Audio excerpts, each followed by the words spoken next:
Good morning. I'm live. It's Monday. Good morning, folks. How's everybody today? I hope you had a great weekend. Sending reminder with 20 seconds to go. How late am I? Oh, I'm right on time. It says 8:30. I'm on time. Good morning, Carlene and Tio.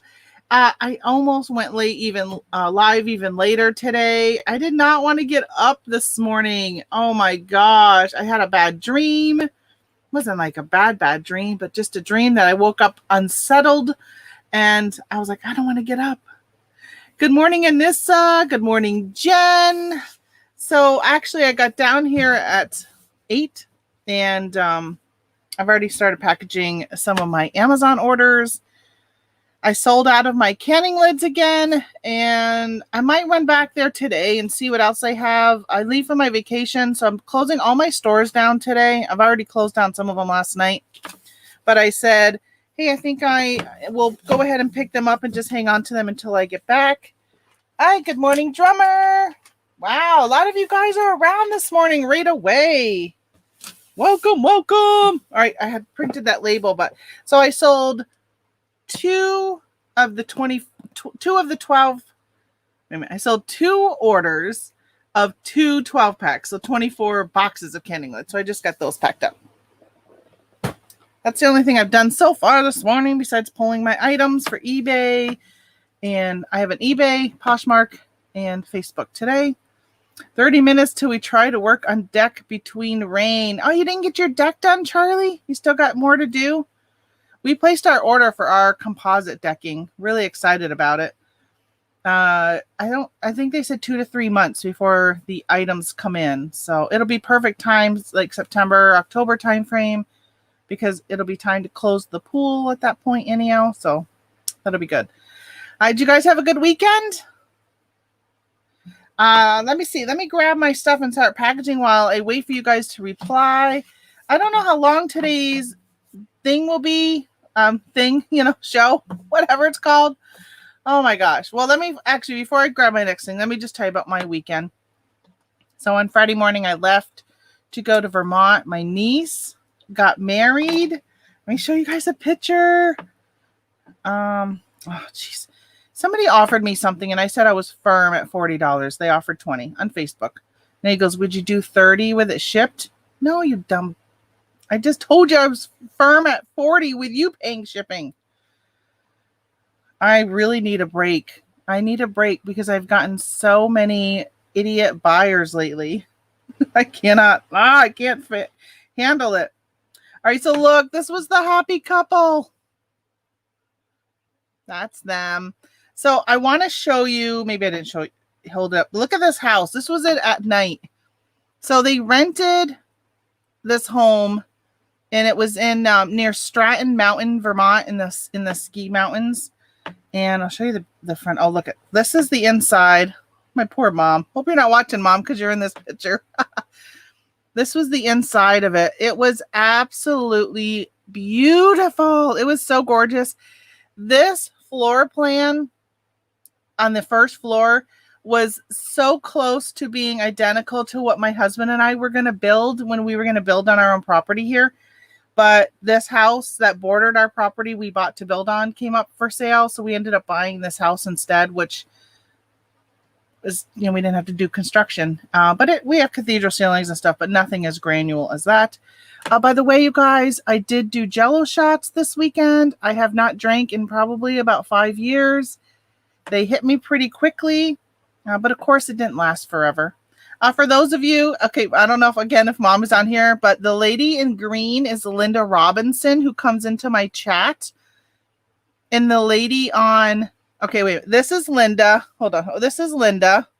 That's my mother. And this is Amy Raymond, who comes into the chat. In case y'all wanted to put some faces to some names. It was actually Amy's daughter who got married. It was just an absolutely beautiful wedding. It was beautiful weather. I mean, everything. It went out perfectly. I don't think there was one item that we had an issue with, except the toilet at one time wasn't flushing. But my awesome brother went and fixed the toilet in the middle of the wedding. So my sister didn't have to deal with it. I don't even think she knows that there was an issue with it. So let's see. Good morning, Charlie. I think I already said hi to you because we're talking about your deck. Good morning, Nate. Tamara, I'm up early going to walk before it gets to 100 degrees. Oh my gosh, Nate, 100 degrees. Where do you live? Because I'm going to Colorado when it was over 100 last week. And then I'm going to Utah in the desert of Moab where it's been in the hundreds and I think 108 it was. Oh my gosh, it's been so hot. And I'm like, why are we doing this? And a lot of people have asked me, I'm going to pull up the weather map. Right. Like you guys really need a weather report. I used to, my friend on here used to do a weather report all the time. Unfortunately, she passed away, but so look, there was, I guess it's, oh, look at, I'm excited. Well, it's going to be 102 when we get there. No, we're not going to be there till Monday. It's going to be 100 on Monday. That's where we're going, to Moab. Look at those hundreds. What? I think I said it was going to be 66 right now. It's going to be 106 today. Crazy weather. I like my, what is it today? I think right now it's like, it's not very warm. I think it's going to be 82 here today. It is going to be 82 and it's currently 66 degrees. But look at my weather. 70s, low 80s. Chance of rain, but you know that chance of rain means no rain. It always says a chance of rain, but then it doesn't rain. It doesn't rain. That's why my garden is dry. Why are you doing that? I would go in the winter, says Jen. So the reason why is because the mountain we were going on in Colorado, they just opened at the beginning of July. The roads, they keep them closed because of the snow and the avalanches and stuff. And it just barely, oh, Nate, yes, Vegas. Sorry about that. I forgot you're in Vegas. So yeah, they just opened the roads. You couldn't, if we would have went in like April where it would have been a little cooler, the roads are all still closed because of snow, because they get so much snow up there. The elevation is so high where we're going to be going. So yeah, we got some big storms this weekend. Did you? We got probably because of the tropical storm hurricane that hit. The storms were coming up through. We got rain on Friday. It was pretty miserable Friday. Like it rained. It was foggy. It just wasn't. It was okay for driving weather because we weren't getting out. But once we got there, it actually turned out to be pretty nice. And it was, like I said, the wedding was beautiful weather. I think it got to like I think it said 79 it was going to be, but it didn't seem that hot. There was no humidity, was like 40%. It was just perfect. Oh, and I saw a falling star. I don't think I've ever seen a falling star before. I swear every time I'm with somebody who sees one, I always look up at the last second and I miss it. And we were sitting there looking for satellites. I said, hey, let's see if there's any satellites. And we couldn't see any. And I think everybody put their heads down except for myself and my sister's mother-in-law. And all of a sudden, a shooting star went across, and we were both like so giddy. We both had, I don't think she's ever seen one either. So it was really, really exciting. Of course, for those who know, my dad passed 4 years ago, and he wasn't at the wedding, of course. And so we were both like, her mom passed just before, I don't know if it was, I think she passed when their second child was born, not their first. I can't remember. But when the shooting star went by, we were both saying how it was my dad and her mother that were there shooting their best wishes for the wedding. So it was nice. Hey, good morning, Linda. I just showed a picture of you. I showed a picture of the wedding with you, Amy, and Summer that I had.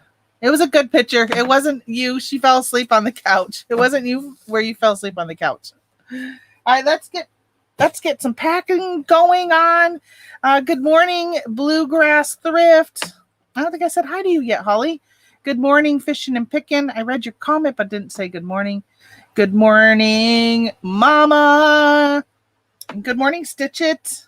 I did sell, can you believe this? I sold, my label's already printed, a 2021 planner, one of these thin ones. I sold this on Poshmark. Somebody paid $12 for this on Poshmark. I don't know why I haven't discounted the price yet on Posh, because I've discounted it everywhere else. But this one was $12. and they paid shipping. Can you, I mean, I want to send her a message and be like, did you know this was 2021?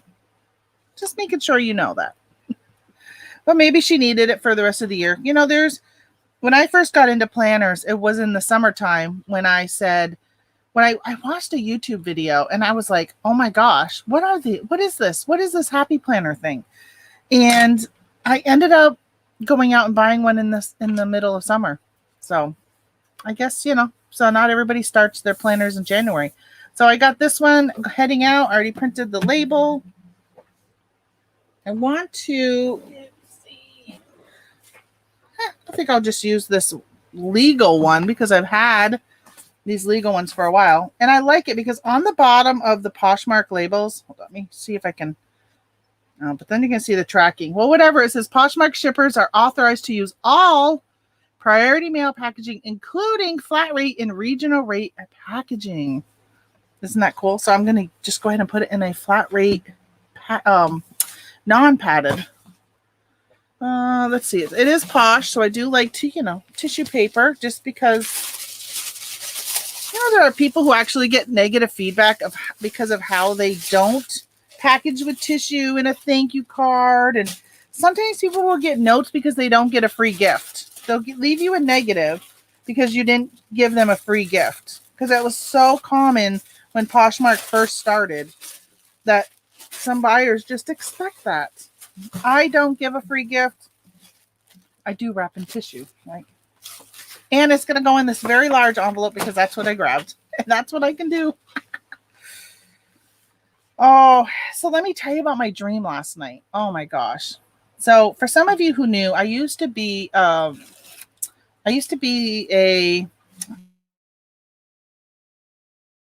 trainer.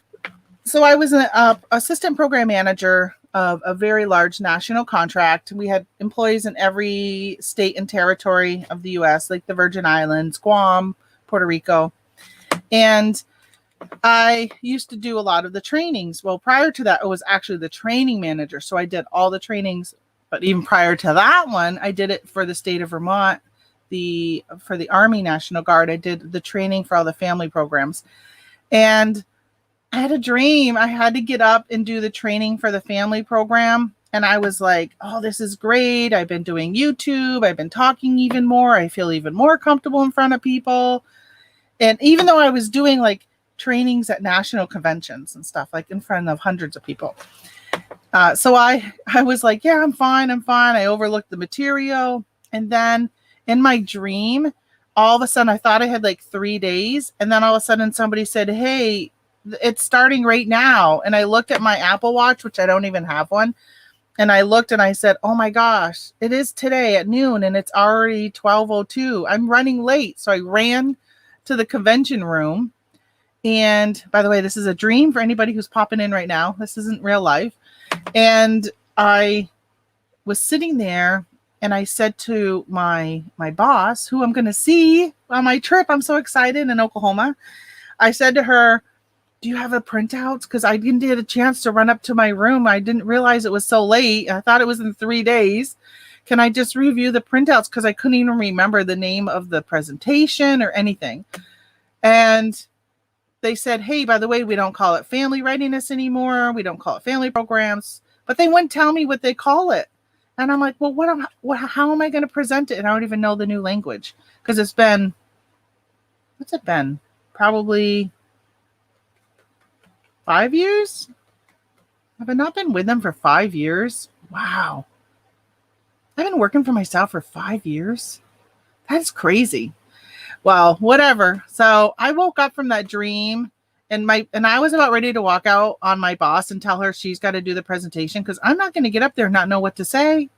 And I woke up from my dream like, oh my gosh, I was like in a panic and feeling really poor that I was doing this to my friend and that I couldn't present. Isn't that horrible? No, that was my dream.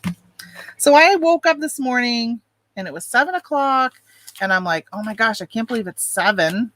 I usually get up at 5 and waking up feeling like that. So I felt really like crappy. So I was hoping I'd snap out of it. And I did, thankfully.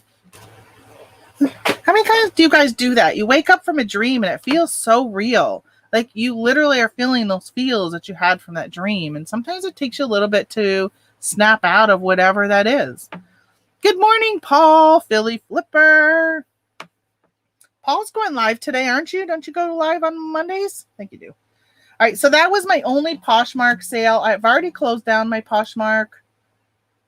Let's see, what do we got from, let's do eBay. What did I get? What did I, oh, I got those shoes. All right, so we'll do eBay. I sold this. I love this brand. Anybody know what brand this is? Good morning, Craig, Landshark Picker. I wish I could get the type of sleep that dreams are made of. Yeah, but dreams are usually performed in your light sleep pattern. Because I did actually get up around 5 something and went to the restroom and came back to bed because I was so tired.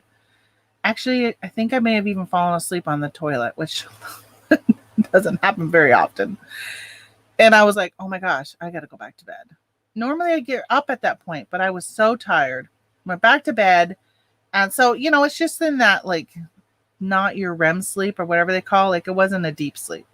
That's when you dream, because that's when I wake up and remember my dreams normally. Dallas Cowboy cheerleaders dream.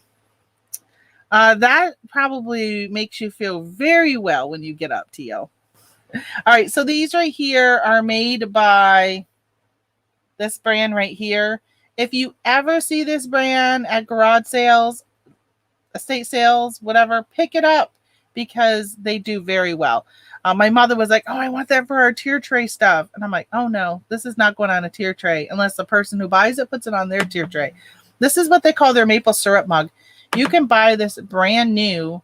I think it's for $15 right now on Amazon, which I was really surprised with when I was looking up comps. I sold this for $15, I think. Yeah, I sold it for $15 plus shipping. So they could have bought this from Amazon for cheaper. And it would have been brand new. Mine's used. I mean, it's pretty good condition used. It still has a sticker on it. But yeah, so that brand, I picked up a little tiny baker, like a baking dish with a cover on it. It was only like this round. It was really tiny, like a single serving one. And picked that up at a garage sale for 50 cents. And it was, I think it may have even been brand new. I think it was last year. I don't remember how much I sold it for, so I don't want to guess. But it sold for a good amount of money, like $20 and above. I dream of one day having the sales that Tamara has. Yeah, you have better sales than I do. If you took my Amazon FBM out of it, if you took my canning lids out of it, my sales are crap. I only got 3 sales all weekend long. But I could tell you what I did. I didn't want to come home to a bunch of sales because honestly, I feel like I'm already in vacation mode. I don't even really want to work today. So I took off all sales and all promoted listings off from my eBay in anticipation of putting myself on vacation mode today. I did all of that. So this weekend, I only had 3 sales.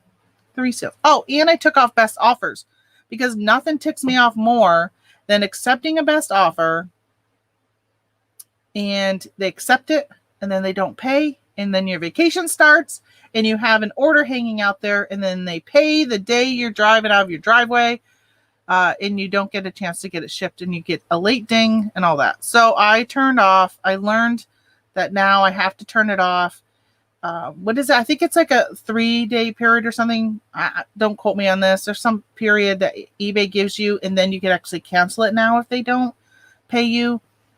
So I wanted to at least say, okay, if I accepted something on Friday morning, you know, they would have until today to pay. And if not, I mean, I'm not leaving until Thursday, so they really have until Wednesday. I don't even know if I have anything outstanding. I don't think so. But I think by doing all of those 3 things, it definitely affected my sales because I wasn't promoting, I wasn't running a sale, which I usually run on the weekends, and I was not even taking offers, which even if you don't take offers, or I should say, even if you don't get offers, the fact that you say that you're going to accept offers, then it moves you up in the ranking, I think, with eBay's algorithm. So by removing all those things, I think it just pushes all of my stuff down. So that's why I only have 3. Hey, good morning, Back Road Bitter Chuck. How is the weather in Wisconsin? I'm going to be dry. Actually, I don't think we're going through Wisconsin. I think we're going through Ohio, Indiana. I don't think. Do you go through Wisconsin? Is on the other side of Michigan, right? Yeah, I don't think I'm going to go through Wisconsin. I think we're going through Indiana and then down to Nebraska. So I don't know if that's along the way or not. We're hoping to make it to Indiana and spend the night in Indiana. All right, I got to wrap this baby. I should have grabbed more bubble wrap because look, I don't have much left, but this is the only. Oh no, I do have one more thing I got to bubble wrap. So I'm probably going to have to go grab some bubble wrap. There's an option to turn off best offers with one click. No, there isn't with me. I just edited. I just did bulk edit. I bulk edited all my items. And then I just said, turn off all best offers. But I can tell you, there's always errors. Errors like I said, I couldn't have more than one size on something. So you know how all these item specifics are changing, which I haven't even done really any of them unless an error has come up while I've edited or something. So that would take me forever. No, don't you do? You just bulk edit. You just literally click on your active listings, edit listings and say edit all, and it opens up and you click highlight all of them. And then you click on what you want to edit and you say, turn off best offer and then submit. It's very quick. You can do it in like a couple minutes. If even a couple, it's very quick. Unless you have errors that pop up like I did, because I guess on some of the listings, they changed it where, you know how sometimes when you're listing, let's say you're listing a toy that is for 3+, and you're like, okay, it's for 3-year-old and above, but most of the time, you know, it's safe for 3, so they list it at 3, but you know, it's probably like 5 to 8-year-old that's probably even going to play with it. So it's almost like even like some Legos. There are adults who still buy Legos. My future son-in-law, hopefully someday, he still plays with Legos. So you used to be able to click off like 3 to 4, 5 to 7, 8 to 10, 12 to whatever. You could click multiple boxes. Some of those item specifics changed, so now you can only click on the one box. So that's what my error was giving me, was I could only click on one. So I had to go back and change. And I didn't, like if the toy was from 3 and above, but I knew it was a 5 to 8-year-old that played it, I would choose the 5 to 7 range. I don't know. What do you guys do on those? It just drives me crazy that they make you choose, and I think you should just be able to say 3 and above, period.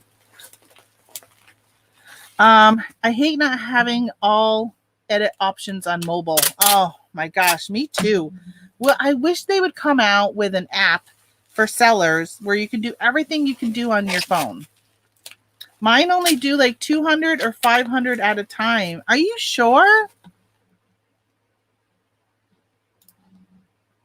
All right, I'm going to share my screen. I'm just going to show you what I see. Come on. There we go. Okay. So let me get rid of Nike. Had to find. Did I stop that Nike? Hold on. Let me double check. Yep. Let me go back to all my listings. All my listings. Come on, eBay. Philly Flipper, future ex-son-in-law. Now I only got one daughter and she already has a boyfriend. Okay, so right here where it says edit selected, edit all 1,758 items. That tells you guys I haven't been listing much because I was over 1,800 a couple weeks ago, like 1,830. I've not been listing as much as I've been selling. So yeah, so you just click this. This is how simple it is. You click that. Oh, today is the 12th, isn't it? I'm going to have all those item specific issues, which I'm just going to ignore them. Yeah, see? All these item specific issues. Oh, look at them all. How many do I have?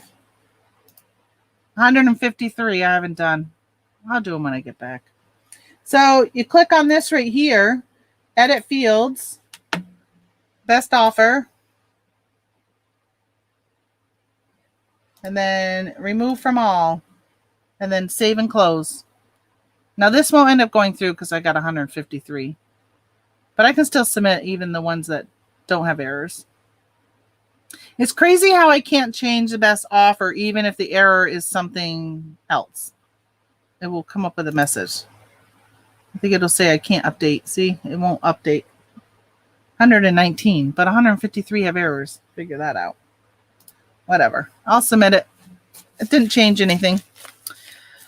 Let's see. Oh, good morning, Myra. I was going to call you Byra. I was going to say buying space and Myra at the same time.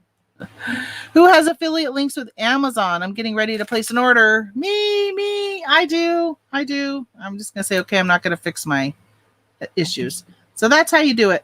Yeah, just click down below. Stop sharing. Just click any link down below. Do you guys know that for those who aren't familiar with how affiliate links work, you don't have to buy the item you're clicking on. You can click on anyone's affiliate link and then buy anything you want. You could buy a wet teddy bear. Went by a hot dog stand the other day and I'm like, are they selling wet teddy bears? If you don't know what I'm talking about, watch more TV. So yeah, you can click on any of those links and buy anything, and your affiliate person that you clicked on will get a kickback. So for 24 hours, anything you buy on Amazon, the person will get a kickback from it. So I would appreciate if you guys would click on mine. I don't even know what my balance is. Last time I tried to do it, not enough people clicked and they kicked me out of the program. I'm able to stand a longer time now. Were you having issues, Myra? Did you have surgery? I think I missed it if you did. I haven't been hanging out in Victoria's show in the morning. You probably were talking about it there. Good morning, Kelly. Are you my best friend from Vermont, Kelly? Just jumped in to say hi because I miss you. I'm assuming it's probably you. Is today a Monday off day? Which that's awesome. All right, I got this little thingy here. I still got a package. For those who came in late, this is a Le Crochet, something like that. I don't know what it's called. But look for those at garage sales because they're really good. They do really well. This one you can buy cheaper on Amazon, brand new, and somebody bought it used from me. Mwah. Isn't that nice of them? Bye, Linda. Have a good day, Mama. Got a lot to do. Get your stuff done. I got to stop by and see you and pick up that black. Actually, I don't need to run over and grab that black box because the lady didn't buy it. And I told her she had until last night to buy it because I was putting my store on vacation mode. And she didn't buy it. So she's going to lose out. And I'll lose the sale. What happened? I had something on for sale on Facebook Marketplace and I sold out. And somebody said, do you have any more? And I said, I can make more for you because it was a local person. I said, let me make some and I will get it to you. So she went to pay me, but she had no money in her account. This was on like Wednesday or Thursday, or no, Tuesday. I think it was Tuesday. So she ended up going, saying, I'll pay you on Friday when I get paid. And I said, all right, I'll meet you up then. And I said, but I'm going to be out of town, so it won't be until Monday. So I let her know last night that it's at my mom's so she could pick it up. And she said, I already bought one somewhere else locally. I'm like, thank you so much for letting me know because I could have sold it to somebody else who reached out also and wanted one. But now it's in another town, which I'll have to drive a half hour to go get. And I made it for you. I'm telling you, my level of my bucket of effort is like up to here with the buyers right now. That I'm really glad I'm going on vacation to get away from them for a little while. Kelly, did you miss my story about my dream? It was all about family readiness. It was really weird. It's weird for me, right? Everybody listening to my story this morning was probably thinking, we don't know what you're talking about. But for me, it was weird because it was about family readiness. I had to do a presentation, but you guys had changed the name of family readiness. Kelly works for family readiness. And I didn't know. Nobody would tell me what you guys are calling it now. So I'm like, great, you want me to get up in front of all these new commanders and talk, and I don't know what the word is, what you guys are calling it. So people were setting me up. So is your daughter in the canning lid business as well? She's not. Actually, I have a box upstairs for my daughter. She had a garage sale on a Sunday at 8 a.m. She calls me and she goes, hey, help me price stuff for my garage sale. And it was just an impromptu one. And at noon, she says, okay, I'm closing my sale down now. And I told her, let me know what you have because I might take some of it from you, because she was going to donate it all. So I have a box upstairs because I was able to meet with her on Friday, which it was her birthday on Saturday. And I got to meet her and have lunch with her and see her, which I'm excited. I don't get to see her very often. So it's only, I think, her second time going into a restaurant since COVID. So until she was fully vaccinated, she wouldn't even go in a restaurant, even with a mask on, to sit down. Fleek Book Marketplace. Yes. Oh my gosh. I don't like local pickup. And she explained exactly why I don't like I gave her an earful. Probably was quite inappropriate. Just like this morning, I typed a whole message to a buyer on Amazon, and then I was smart enough to cancel and X out of it. So let me show you what they did. They're coming out of the woodworks. I cannot handle these deceivious buyers. So I sold the sticker book, and they returned it and said the product arrived damaged, that the front was bent. Do you guys remember? Because I got that when I was live, when I was reading. I said, oh, I got a sticker book coming back because this front was bent. And I was like, who cares? You're using the stupid stickers. Like, who cares if the front is bent? But look, do you see a bent front? I just want to show you. Do you see a bent front? Look at that. See? Look how horrible. Look at the condition that arrived in. She says the box was fine, but the product was damaged. Look. Look. No damage. Her brain is damaged. She knows how to play the system. She just didn't want to have to pay to return it. It was obviously she realized she paid too much for it because, cha-ching, I make money off of them. So I really wanted to deduct her shipping, but I couldn't. Because she knows how to play the system. All right. So first of all, I missed the message up here from Myra. All right. I was in the hospital January and February with multiple issues, but couldn't walk for 6 to 7 weeks. Oh my gosh. I had no idea. I have $29,000 in medical bills. Oh my gosh. I am so sorry for that. I'm sorry. I'm happy to hear that you're walking again, though. That is really good. That's very good. But I did not know that you were in the hospital. For both months you were in the hospital? Where the heck was I? I was all around on YouTube on January and February. I don't know how I missed that. That stinks. Let's see. Fishing and picking. I'm terrible. How come I never click this and pop it up on the screen, huh? I'm terrible when the resellers who are AM Bubble Boy fans start promoting that crap. I dropped my Amazon link in their Facebook groups for a great deal on Bubble Wrap on Amazon. I made over $800. Really? Oh my gosh. American Bubble Boy is so expensive. It is so expensive. I have looked at buying it because I listened to, what are those guys? Those guys on podcast. Pure Hustle. I was just going to look up to see. Pure Hustle podcast. I listen to them and they promote it, but they also get paid. They get paid by American Bubble Boy to do that. I did miss it. Oh, you missed my story, Kelly. You'll have to go back and listen. Waiting to meet someone about a bookshelf. I'm seeing if she shows up or not. Hey, Paul, how was your garage sale pickup after you went through everything from, was it last Monday? Did you end up with any really good stuff? Let us know. You probably talked about it on your show. I'm sorry I haven't been listening to YouTube lately. I only see it getting worse, though. Yes, Anissa, you're right. Oops, wrong one. I only see it getting worse. Hate to be negative about how I feel. Because you know what? The scammers are now learning to go to Facebook to scam. Because Facebook has, again, no customer service. Don't sell high-priced items on Facebook if you're going to do shipping. If a buyer complains, they will immediately refund them, right? They live by the rule of Amazon. The buyer is always right, even though we know the buyers are almost always never right. And they get their money back and they get to keep their item. right? Or at least I got that product back and I can resell it for another $50. But yeah, it's ridiculous. Good morning. Hey, good morning, Jill. Where in Indiana do you plan to spend the night? I'm from Indiana, but I have lived in Mississippi. I don't know if I have a picture of. Oh man, Montpelier is hopefully we're hoping there's hotels in that area, but we charted out how many hours we'll be driving, and I think we're hoping to stop somewhere in the Montpelier, Indiana area. I think that's where it's way. I think it's way up north. I think. And then I can't remember the town in Nebraska. I did have my friend Cornhusker, who comes in here every now and then. He offered to put me up in a casino, but I said, I'd love, that's tempting.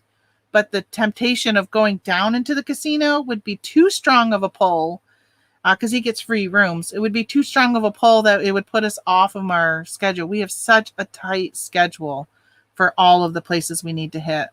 I even have a friend who lives in Nebraska, Danielle, and I want to see her so bad, but I'm just like, we just don't. We have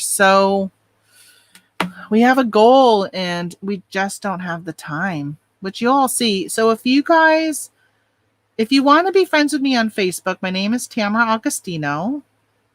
Friend me. I will be posting. I'll probably just make them public anyhow, but I'll be posting updates every day, like I did when we did Route 66. What we did that day, and then pictures. So if you want to just follow along, but I will be going live a couple times probably here on my channel.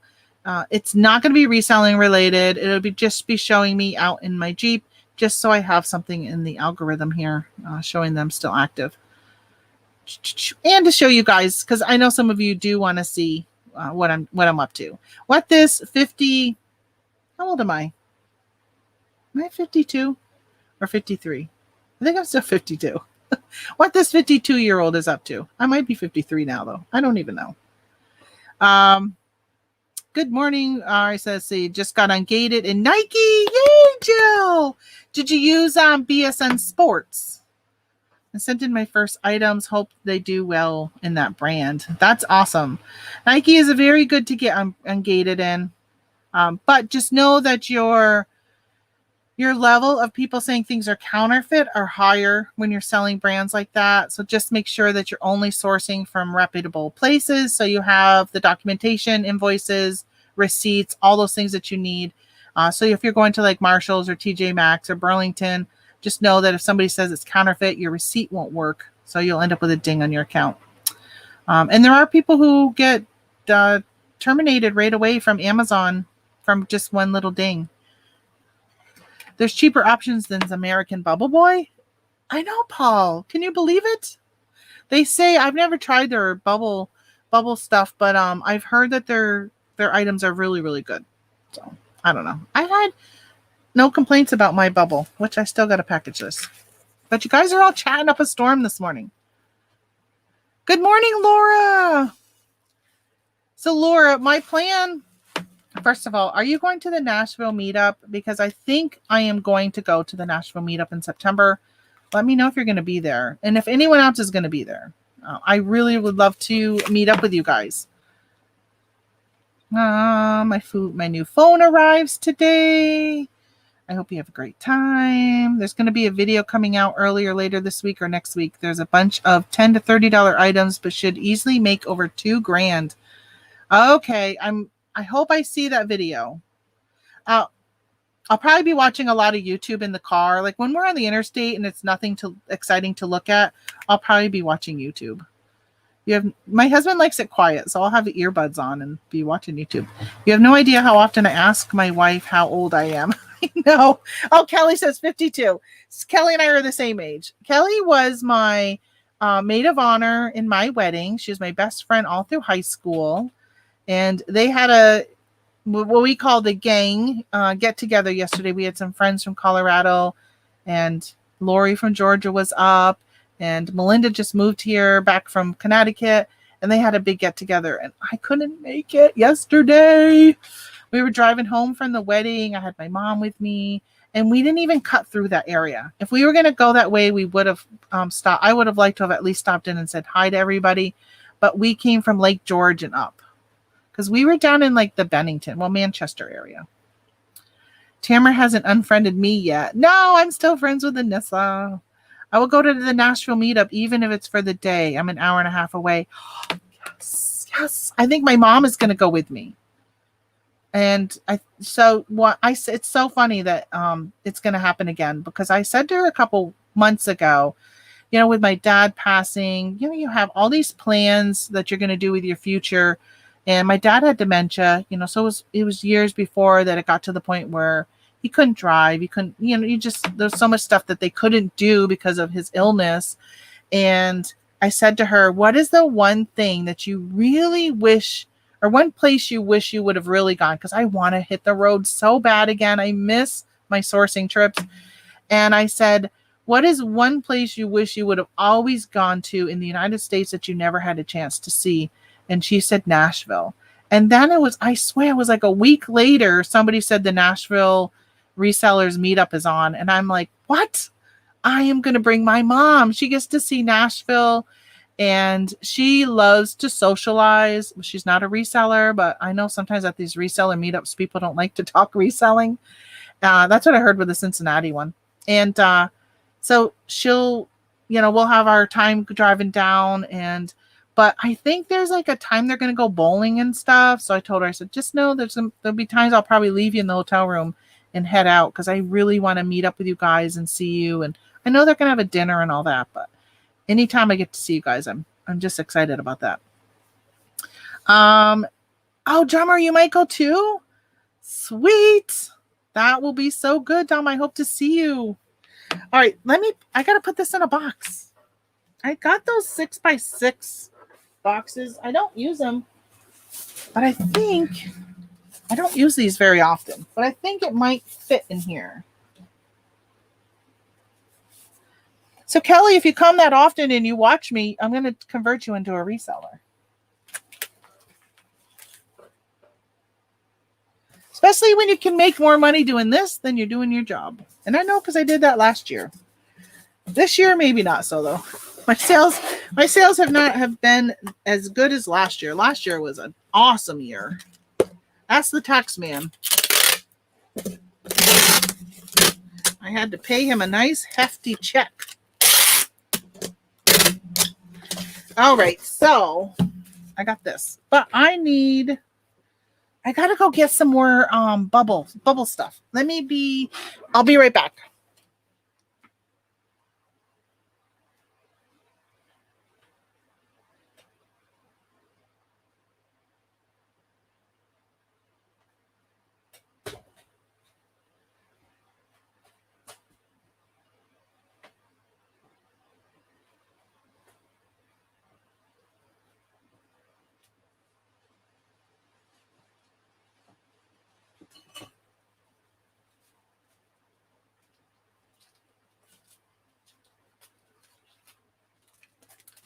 I got another roll, and then I saw a box that had this stuff.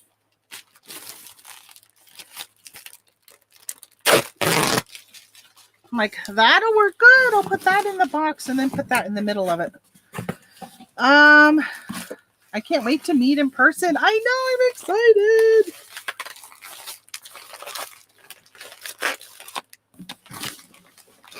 It's going to be a long drive. I told my mom to make a list of, I think this is going to be a little too big. Let me see. Maybe I'll stick it in first and then put that in. I said, make a list of all the places you want to stop at. Like, we'll drive through Cincinnati. And I said, you'll get to at least see like Cincinnati and Louisville. But if you want to go to like the Kentucky Derby area, like, let me know if you want me to drive by. So I've done that, right, Cal? I think you were with us, Kelly, when we went to Kentucky and the Derby. We went and got a tour of the place. Okay. And I was thinking, Holly, I don't know if you're along the interstate I'm going to be taking, but it would be awesome to meet up if you're not going down to Nashville. It'd be nice to like meet up, and I don't know what time I'll be driving by, so I don't know if it'll be lunch or dinner or even just a cup of coffee. I'd love to meet you in person.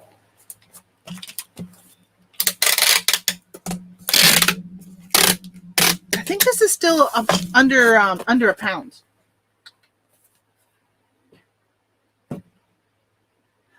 14.1. Oh, hey, Beth, where are you driving? Driving and listening. Where are you going? Where are you driving to? Just running errands?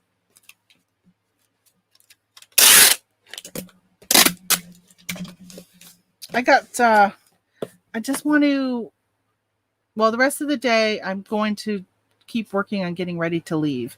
So we have house sitters coming, and I just want to make sure that the house is perfect for them while they stay at my place. It's almost like doing like a spring cleaning and fall cleaning or whatever, like nice deep cleaning of my house. It's feeling really good. I can't tell you how awesome it was last week, which my sales have shown because I only had those 3 eBay today. But to stop working. Last week I spent so much time just cleaning. I cleaned out some guest bedrooms, closets, and worked on just organizing my craft stuff. And it has been so liberating to step away from working. It's been so nice, like really nice, almost where I might get too used to it. I just think I'm ready for a vacation. Just haven't had the vacations like I normally do with COVID and everything. But I was thinking today, if I go to any store or any place where they still make me wear a mask, I'm turning around and we're going to go find somewhere else to just buy or shop or whatever. I am not wearing a mask anymore. I'm done with my masks. Although when I go to the casino, they still make me wear it there. But my love for slot machines outweighs my hatred for masks. All right, 5:23. This is going to Baltimore, Maryland. When you take a break, you don't want to work again. I know, that's how I am. It was so nice. But I think it's also like last night, because normally when I'm watching TV, I'm listing or just doing something. I multitask. I don't just sit and watch TV. And last night I watched Big Brother and Love Island, and I didn't have anything to do. Nothing to do. So I was kind of bored. And I ended up going to bed in the middle of Love Island. Didn't watch it all.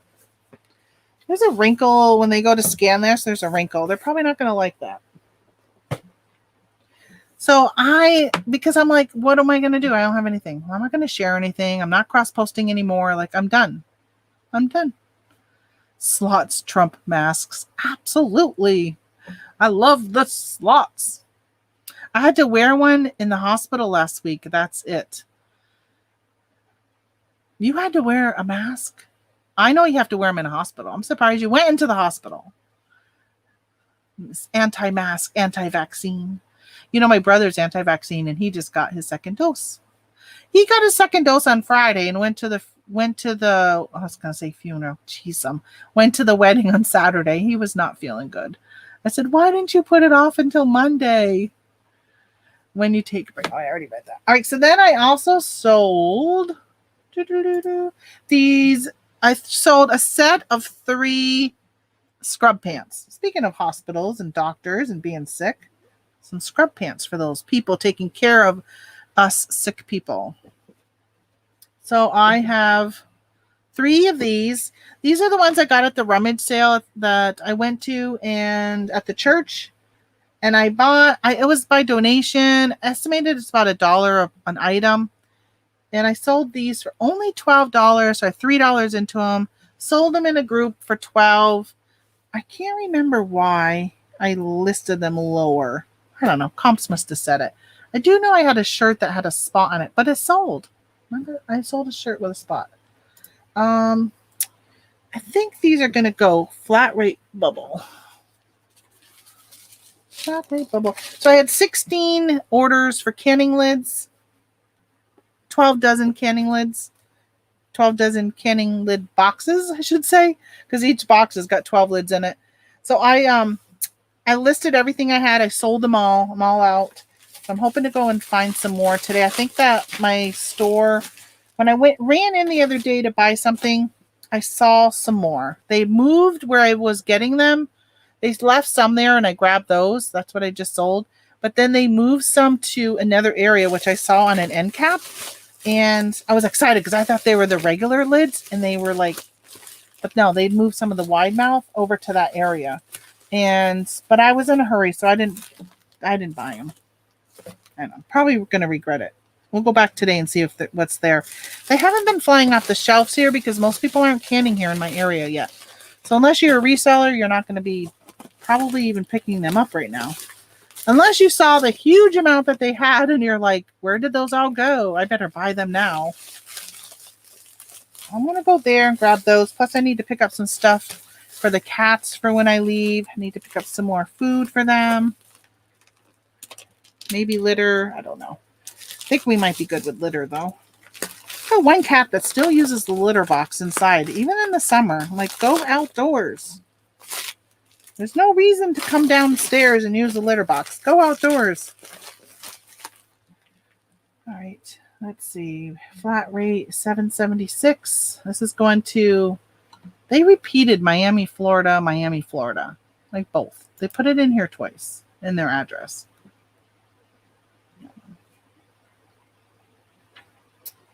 Don't know why some people don't know how to write their address. Yeah.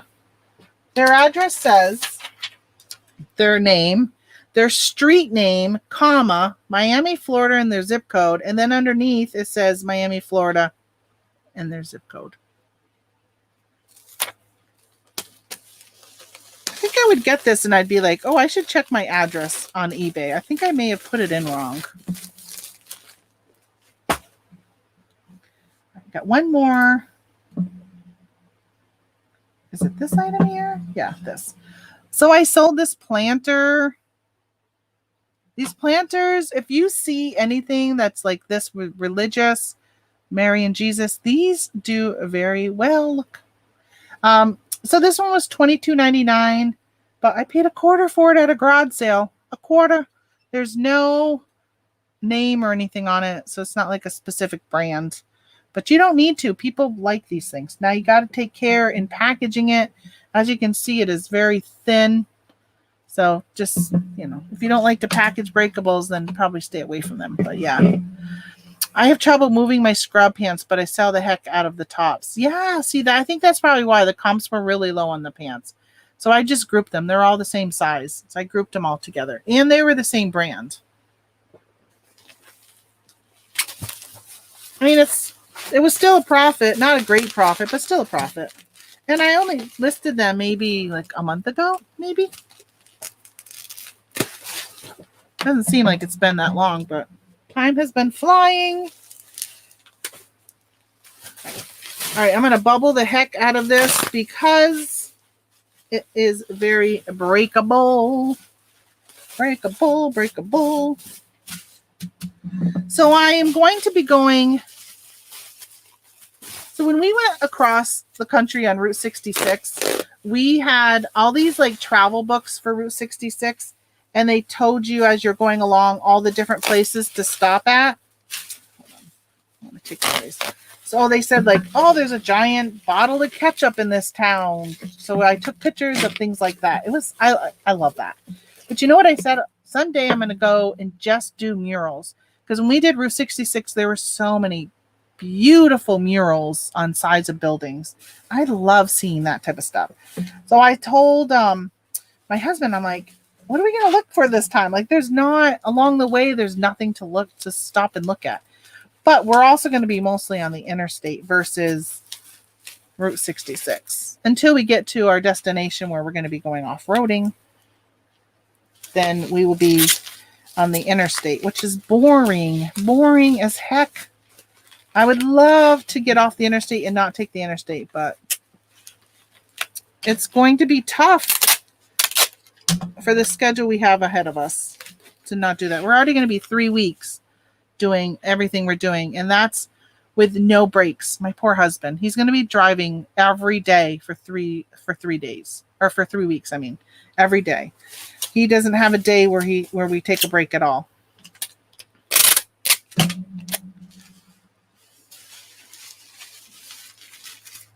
Okay, let's see. Let me wrap this, taping on the bubble wrap.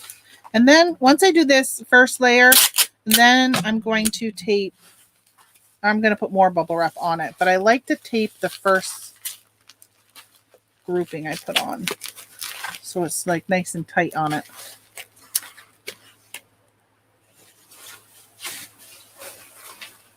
I was going to ask you if you live in those areas where I'm heading, if there's anything that you're like, oh, definitely go and check this out or that out, right? It would have to be things that are really quick. Like if somebody says, oh, you should check out this cavern, right? We probably won't have time for that type of stuff. But if it's just a drive by, it's not that far off the interstate, then we might have time for that. Especially if it's, good time for us to stop and get something to eat or all that. But a lot of times we're not even going to be able to be stopping and eating. We're going to be eating on the road.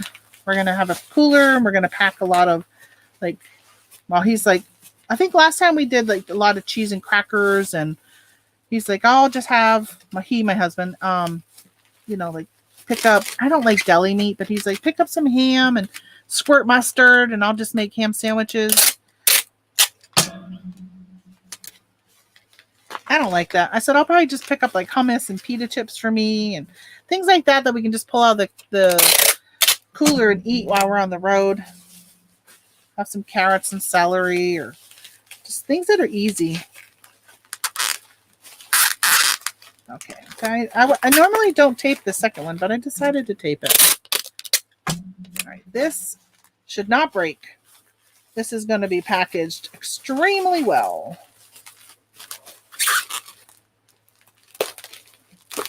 There. It's very thick now. I feel like I could drop this and I'm not really worried about breaking it. But will it go priority or will it go first class? Let's see what they paid for. It's going priority.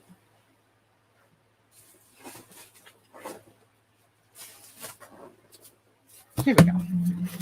It should fit in this. Bye, Tamara. I'm at my destination. Bye, Beth. Thanks for popping in. I appreciate it. I was listening to somebody. Oh, Chuck. I don't know if you're still in here. I was listening to your show the other day. Last week. I was driving. I always want to say, like, hi, I'm here. Sometimes I'll pull over and say that, like, hey guys, I'm watching. I'm driving, though, just so people know. That's why I'm not continuing to chat. Uh-oh. I don't think it's going to fit in this. No, it's not going to fit. Could I Frankenbox? I could Frankenbox. Because there's room in here for me to put more. Or should I just, if I'm going to be 1.4, should I just go with a bigger box? See, I could use a shoe box, but their sides are so flimsy. They're not good for breakables. But I could do a Frankenbox, which I think I'm going to do. Do this one. Tape it this way. Tape the top. I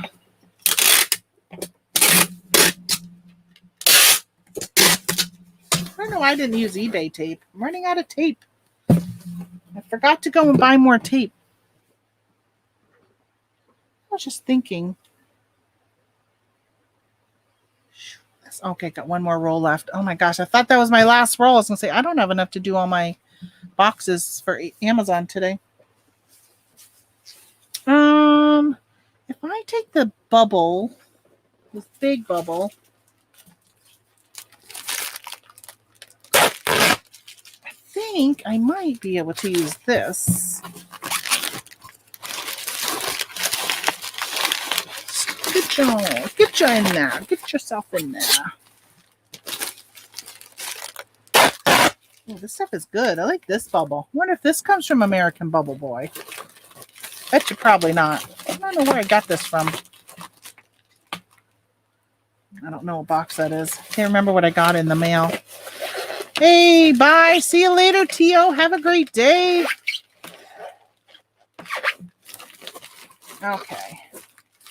So I don't know if I'm going to come live on Wednesday, by the way, for those that normally watch me both days of the week. I'm not going to be shipping anything on Wednesday. So I don't know. If I do, it might be just a matter of just chatting with you guys before I before I leave on Thursday. I will have my house sitters will be here. They're coming in on Tuesday tomorrow so they can go over some stuff with us. Like my husband has to show them how to clean the pool. It's not moving. See?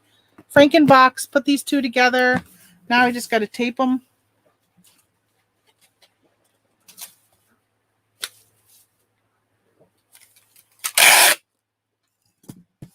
There. Yeah, so they're going to come over on Tuesday, tomorrow. So I don't know. I might come down because it'll give me a break from them. I might come down just to chat with you guys. We'll talk about whatever you guys want to talk about. We'll just let you drive the conversation. And you'll see my excitement about hitting the road. I am so lucky. I'm so lucky that I'm able to do something like this, that I can take off and leave my business for 3 weeks. I mean, how many employers would let you just take off for 3 weeks? Maybe 4. Like I could stay for 4 if we wanted to. I don't want to do that to my house sitters. They've said they'd be fine, but I don't know. But we have hotel reservations all along the way, except for the Indiana and Nebraska stop. I don't have hotel reservations because I just don't know where we're going to be.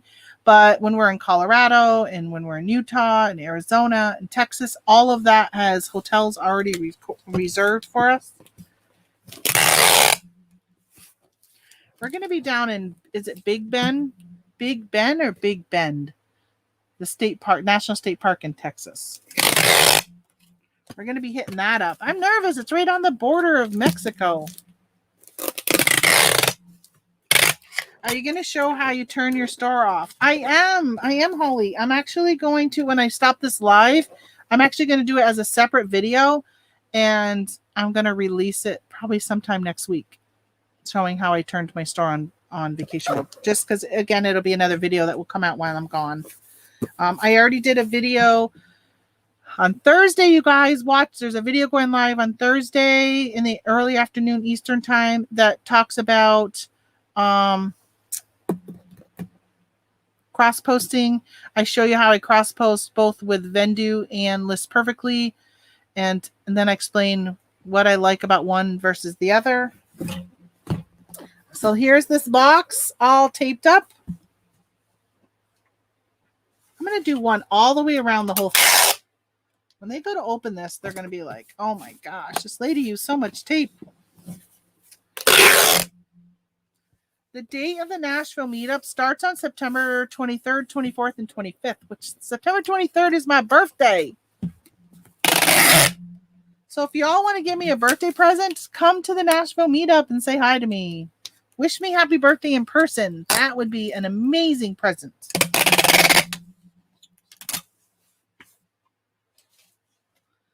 Yeah, but even if you can't make it for all 3 days, if you came at least, I don't know what the schedule is. Like, they haven't put it out, but normally they do, like, from my understanding, it's just a meetup. It's not a convention. There's no trainings or anything like that. It's just a matter of everybody just getting together. We have dinner together, from what I understand, and then everybody else just kind of like takes off and does their thing. So there'll be groups that will go garage sailing on Saturday morning. There's some that will go to some estate sales. Some, if you do Amazon, they might be doing some RA, all that kind of stuff.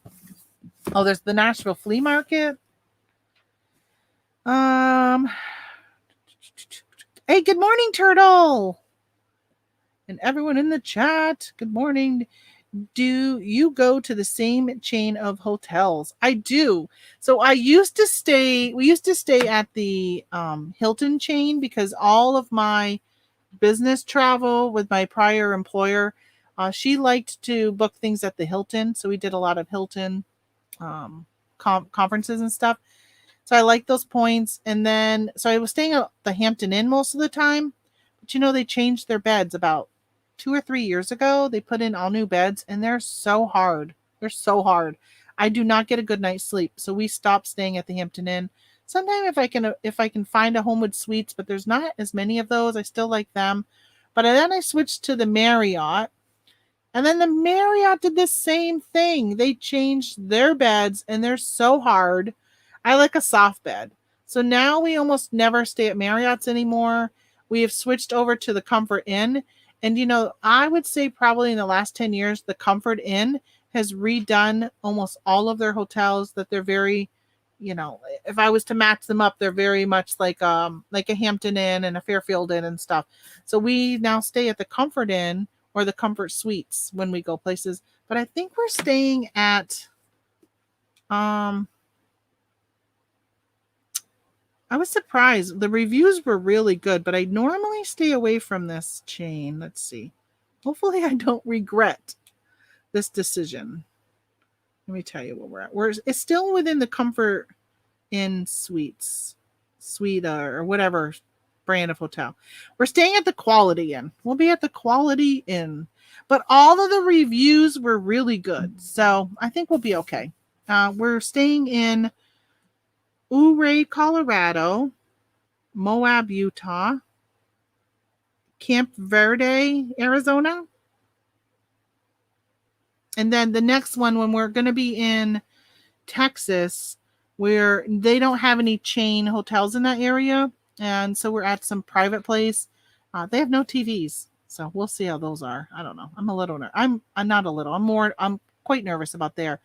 And then we're going to stay in Bridgeport, Texas, but I don't have a hotel. Oh, I thought, wait a minute. I'm going to have to check. I thought we booked Bridgeport. Maybe we decided not to book it ahead of time. I thought we booked Bridgeport, but I'm going to have to double check that. Jumping off at my doctor's appointment. Hope to chat soon. See you, Kelly. Thank you for stopping in. Okay, so let me print the label for this. You can't even hear it moving. That should make it there. No problems. 1 pound, 10 ounces. So they did pay shipping on 15 ounces, by the way. My boo-boo, I thought it would be able to go first class, but by the time I packaged it, you know, you win some, you lose some. 12, 7, 7. 12.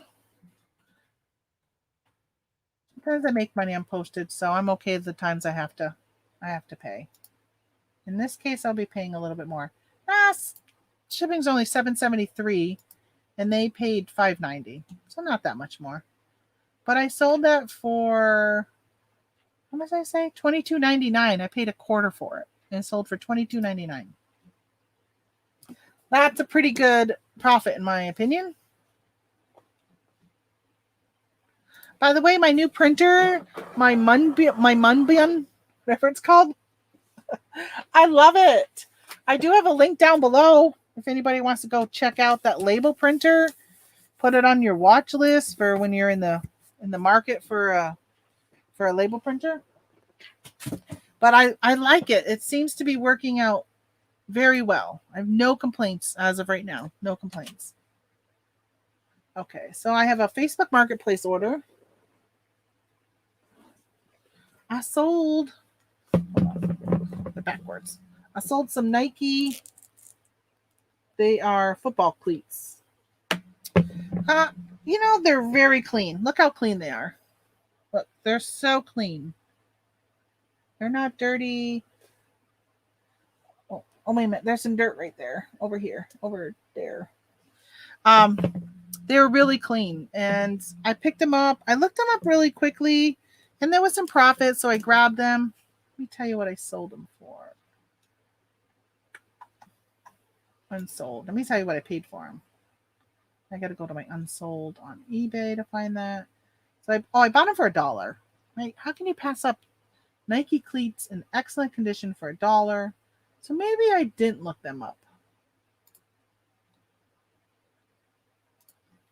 Just want to ignore that guy that keeps sending me offers. I sold them for $19 and the buyer paid shipping. So $1 into 19. Oh, I was thinking they're extremely light. I'm going to look and see. I might be able to get away with first class. I got to see, what did I put for shipping? It's on Facebook, you know. Who knows what I put? Oh, they're a pound. I hope I put a pound. Please don't have messed up another one. I have been messing up my shipping on Facebook lately. I can't remember last week I canceled that order. The guy was not happy. I wasn't happy that I canceled it either. But it's not like, priority. It's not like on eBay where I would just eat this cost, like this shipping I just did, right? I just ate the cost. Normally that's what I do. But when you're using somebody else's labels like that on Facebook, you don't have that opportunity.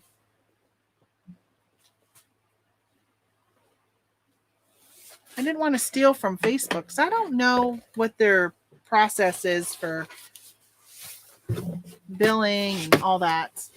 Because I have shipped off a couple that have been off by a few ounces and it's bumped it to priority. And I still went ahead and used the first class label and I haven't gotten billed because I'm like, if I get billed, I'll take it. I mean, I clearly am at fault, but I haven't been billed yet.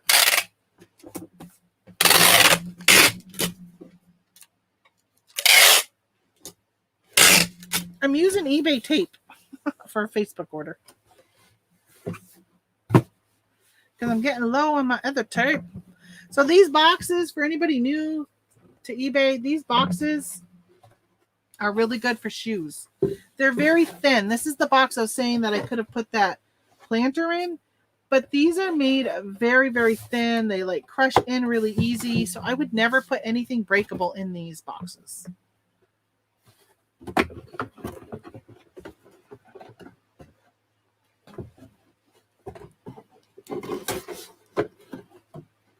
All right. Are you going to fit? You're not going to fit. What are you doing, Tamara? Turn it around. Turn it around, girl. There we go. There we go. I think I might resize the box instead of filling it with something. I'm just going to cut it down. This is what I've been doing to my canning lids. When I sell a 2-pack of 12, so 24 boxes of canning lids fit in one of these.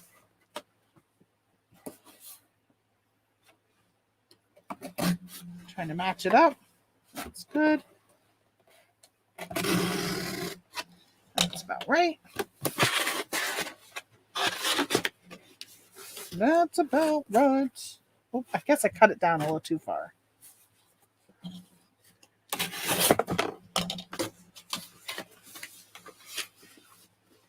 Yes, I cut it just a little too far. All right. So today, besides going to Walmart, I want to Swiffer wet jet my floor, get that all cleaned up. I think the cats fought while we were gone. We left them home alone. And there was like globs of hair all over the place. So they must have been fighting. I'm sure my younger cat was like, hey, mama's not around to intervene. I'm going to beat the crap out of you because mama usually yells at me when I attack you. All right. I'm going to put, what am I using this for? Not my eBay tape. I just want to tape that because I cut it too low. It's open down below. Okay, that's good. Hey, good morning, Doyle. You don't bag your shoes? No. I don't bag my shoes. 1.7. Oh, I don't have to weigh it. I just need to print it. Oh, somebody told me you can print labels on Facebook. Shoot. I wish I would have remembered before I did this. Hey, good morning, Jennifer. Back from my 95 already, Nate. Holy smokes. Oh my gosh. How can you live in an area like that? It's so hot. So somebody told me on a Facebook group for Facebook Marketplace that you can do labels, print labels on Facebook. You can set it up so it prints it. So you don't have to do what I'm doing right now, which is take a snapshot and then print your snapshot from the PDF. So I've got to look into that and find out what that is all about. Oh, I forgot all about it. I don't remember until my thing pops up, but I only have one Facebook sale. Hey, good morning, 100 Acre Wood. You're up. You're up, and it's before 10. What the heck? Maybe my talking woke you up since he's right about there. Unless he's in the kitchen now having coffee. I've warned him I'm going to be grumpy and complain the whole trip because it's going to be hot. You know those commercials where people for Snickers where people get hangry because they're hungry and they're and stuff. I get like that with heat. I do not like the heat. I'm so not looking forward to the heat. I am looking forward to traveling and seeing the United States again. I just love traveling. I love just looking at the beauty all around us. It's just amazing. I love it. And I love seeing just how other people live. It's humbling and eye-opening because not everybody lives like you live. Even though in my area, I see poor in my area, but the poor here are different than the poor I see in other parts of the country. Not that I love seeing the poor, but I love the education that I get and just kind of, like I said, humbling, right? Brings you back down to remember that there are so many people around you that don't have, that are without. So it makes me become a more giving person when I remember that and see that. And sometimes it takes seeing it firsthand to kind of be reminded of that versus seeing it on TV or something like that. All right. So this person says, all right. Oh, I guess I didn't tell him my price was, I just looked. I said, thanks for the offer, but 50% off is too low. Would you do $30 shipped? No. The price is firm, and I am actually, I'll just say the price is firm, period. I was just going to tell him, and you can't buy it right now because my store is on vacation mode on Facebook. I'm double checking to see what it says when you click on it. So many homeless here in Vegas. Yeah, we're going to Moab, Utah, but last time I went to Salt Lake City, Utah. Oh my gosh. We woke up in the morning and we were following the GPS out of Salt Lake City, or it was pretty early in the morning at like 8 to head off to Yellowstone. And the amount of young people all over the sidewalks. I mean, there were hundreds of them. And I said something to my husband about, because a lot of them had bicycles. And I said, there must be like an early morning bike race or something. And he's like, I think they're the homeless. And we looked a little closer at them. And I was like, oh my gosh, they are homeless. They're not. I thought it was a bike rally or something. It was homeless. I couldn't believe, like, oh my God, it was a shock to see so many homeless. It was so many, like overwhelming. And then I thought as the day went on, I kept like, I couldn't get it out of my mind how many there were. And it dawned on me that, you're around so many of the polygamists, the cult, like I call them the cult polygamists, because there's different polygamists. There's polygamists that, they're not marrying their children at 12 years old and stuff like that. And they're not marrying their uncle at 12 years old. And I saw so many and I thought, you know what? I bet you so many of them ran from those type of environments. It's really, it's heartbreaking to think. Are you selling your canning lids and ring box set on eBay or Amazon? I'm only selling the canning lids right now, pretty much mostly just the canning lids and just Amazon. They sell as soon as I put them on Amazon. They're gone within 24 hours, depending on how many I put on. Most are gone within 24 hours, so I don't bother. I mean, they sell on eBay, but I don't think they sell as fast. But I haven't tried it this year. Last year they did not sell as fast, so they've just been all eBay. All Amazon. Very different from the East. Yes, lots of bikes. Yeah, it is twice as bad in Portland, Oregon. I can imagine. Are you in Portland area, Doyle? It wasn't like that, right? Until last year. It just got out of control. And the problem is, I think that a lot of times you're like, oh yeah, let them I think with any place, you can say freedom of speech, let them do as they may, like, but you think that they're gonna kind of realize after a month or whatever that it's time to move on and time to get on with your life, right? And unfortunately, when they hang around for that long, and how do you evict the homeless? It becomes an issue. It becomes so much worse than if you would have not let it get that bad to begin with. And a lot of them are just choosing to be homeless, in places like Portland and stuff.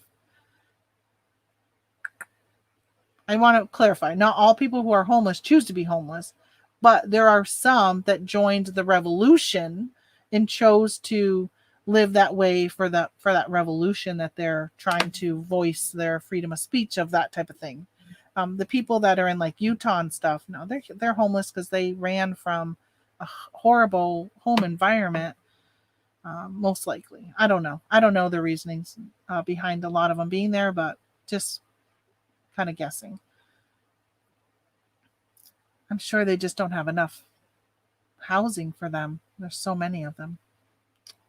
I visit there often. I live in Idaho. Oh, okay, so you go there. Yeah. I've never been to Portland. I'm trying to think. I've never been to Portland. Never been to Oregon, I don't think. Thanks. Thank for the kindlings. We sold out in hours. Yeah, Nate. See, they're like so fast. So fast. If you see them, pick them up. There's so many people that don't share their bolos that are hot like this, but there's not enough to even go around. So for me, I'm showing you what I'm selling because I'm not worried about if all of you went out and found canning lids and put them on Amazon or eBay. It's still not going to flood the market. There's just not enough of them. And the chances of you finding a large amount of them are pretty slim. But even if you can find 6 of them, right? I mean, you can still throw on 6 of them and make $15. Hey, good morning, Chicken Toad and Key Lime Kisses. All right, so I wanted to look at my Facebook. So it doesn't show like vacation mode. I don't know. Maybe you can't buy my items right now. Browse your accounts. I'm going to share a link with you guys and tell me if you can buy it or what's it show. I'm trying to see your profile. View your profile. Oh, that's my Facebook profile. I want my marketplace profile. Where do I find that? Your listings. Your commerce profile. That's what I want to see. See profile.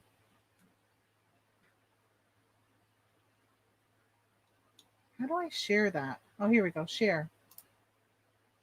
Copy link. Okay. You guys, tell me if you can see anything I have for sale. I put it on vacation mode, but it still shows where I can click on, where I can see my items.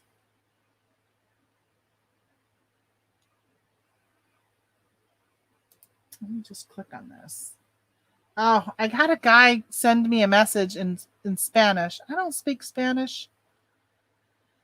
Oh, it says vacation mode is on. Okay, so I don't think you can. You might be able to click on the stuff. I don't know, but it does. I did see finally where it says vacation mode is on. So he sent something to me in Spanish, and I replied back. I said, English, question mark? I don't want to take the time. It was on the phone. It's so cumbersome to do things on the mobile. So to sit there for me to try and copy what he said and put it into a translator and all that, I'm just kind of like, listen, just you translate it and then send it to me in English. I've been so annoyed lately. I really need this vacation. He kept saying, no Espanol. I'm like, no Espanol. It's English. And then he actually ended up going and translated his Spanish to English and sent it to me, asking me if it was still available. And I said, yes, it's still available. It's on Facebook. I take my listings down 90% of the time when I sell them. Gina, it's back and forth. I thought we were finally getting a better handle on her sugar, but yesterday she was just high all day, no matter what we did. Oh, your daughter. Ooh. Is she a diabetic? Is she a type 1 diabetic? Well, hopefully she gets that under control, because that's kind of scary. Sugar is nothing to mess around with. All right, so that is it for my... Let's see, I'm closing down everything over here, except for Amazon. I still need to do Amazon. I'm looking at my screen, doing what I'm doing. All right. Amazon, where are you? Here you are. Here you are. You are not. All right. I got 14 more to go. Amazon. They are all single 12 packs. So I'm going to grab some boxes because they're all going to go in these boxes.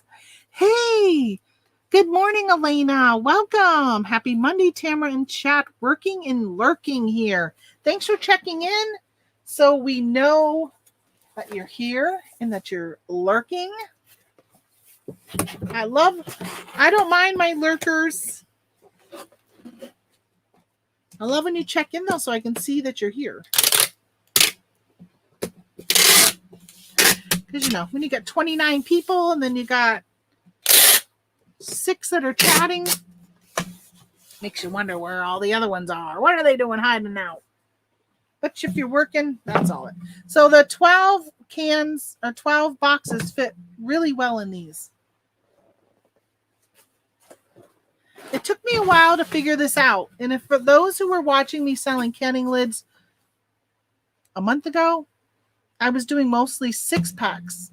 And I had to put them in a box that I paid for and then put them in a bubble mailer because they were cheaper when they would go flat rate bubble. But I've learned that when I sell them in a 12 pack, I can use the priority mailboxes and they sell for just as quickly and I make more money in the long run. So it works out better for me to do the 12 pack than it does to do the 6 pack. And the rank on the 6 pack actually shows that it's higher, but it's actually sells just as quick.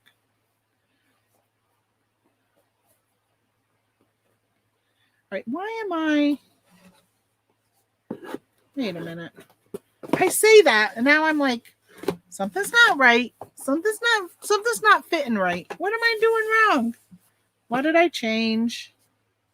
I used to do 3 and 3 and 3. Yeah, how come you're not fitting? Why are you not fitting today?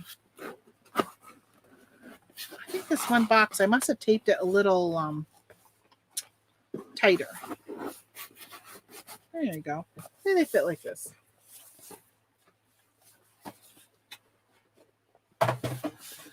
So she is 10 and just got diagnosed type 1 in the ICU a few weeks ago, Tamara. Oh, Jennifer, I'm so sorry to hear that. Oh, gosh, I hope they can get that under control. I will add your daughter and you to my prayers. She is, that's a lifelong battle, huh? What a curveball to be thrown at you guys. But I'm glad she at least got diagnosed so you can now deal with it. So sorry about that. So I'm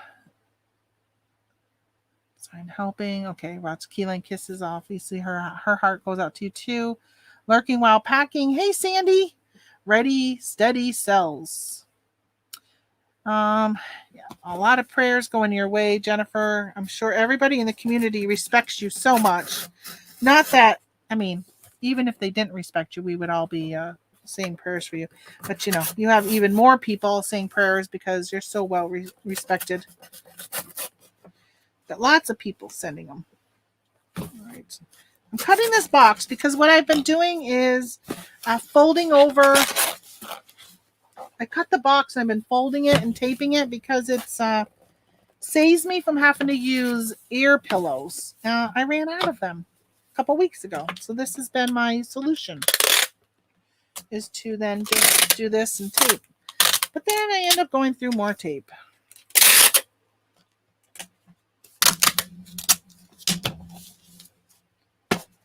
That's what I do. Oh, Nate, you're diabetic also? I am a diabetic also. Last week, I think there's times when, even though messages are always around you, there's times when you get a message and you're like, it clicks. It's almost like, okay, that means something. So I was watching YouTube, and Alex used to be called Fat Man the Flipper. He changed his name recently to That Man, THAT, instead of FAT. So That Man the Flipper, or maybe he's just called That Man. I don't even know what he goes by now. But Alex, he's lost a lot of weight. He lost like 100 pounds in like 4 months or something. Crazy how quickly. But he was a big man, and you can lose weight quickly. The larger that you are, a lot of times you lose weight faster than if you are small. Let's say you only have 15 pounds to lose. Sometimes it can take you a while to get those 15 pounds off. But if you've got 300 pounds to lose, you're going to lose quickly, and then you're going to slow down. But bravo to him. He lost 100 pounds. So he looks good. I'm so happy, and his spirit is great and all that. So I was listening to him talk on a reseller had him on, and they were talking about it. He's also promoting the plan he's on, so I think he's decided to step away from reselling as hard as he was. He's got like employees that are doing it and stuff, but he's selling his plan and stuff, so being like a coach and all that kind of stuff, which that really helps you. When I was a coach for Omnitrition, I was doing them at one time, and I lost a good amount of weight and felt amazing. And then thank you, Jennifer, for dropping his link. And when you're the coach and you're helping other people achieve their weight loss goals also, it helps you and motivates you to always stay on track, because you're an image, right? It's almost like having a YouTube channel on reselling. You need to keep reselling, and you need to change and find the ways to do well, because people are watching you and learning what you do so they can do it for their business. So same thing with him. So I'm excited for him that he's taken on helping other people. I think it'll keep motivating him to keep losing more and more, and hopefully get down to a healthier weight. And then I was watching Scott the Bearded Picker last week, and he's lost like 40 some odd pounds, and he looks great. And he came, he was talking about what he's been doing and how he's been losing weight and how great he's been feeling. And he made a comment about how he was dealing with all these aches and pains, and then he's lost this weight and just how much better he feels. Now, anybody who's overweight, we know that we need to lose weight. Nobody needs to tell us. We know. And most of the time, we even know how to lose the weight. It's just a matter of doing what we know. I was talking to a gentleman at the wedding, sitting next to him at the fire pit, and he lost 20 pounds in 2 weeks. I'm like, what? How does somebody lose 20 pounds in 2 weeks? And I asked him that, and he goes, I found the secret to losing weight. Eat less and move more. He goes, it's as simple as that. You eat less and you move more. Well, no shit, right? We all know that. We know how to lose weight. And I told my doctor that one time. We were talking, and actually I asked him to refer me to a dietitian. This was like 20 years ago. And he goes, you think you really need one? He goes, I'm pretty sure you already know what you need to do. And I said, I'm pretty sure I can write a book on what I need to do. I could write a book and help hundreds and thousands of people lose weight. But to do it yourself, it's so hard. It's so hard for me to lose weight. I hate exercise. I hate sweating.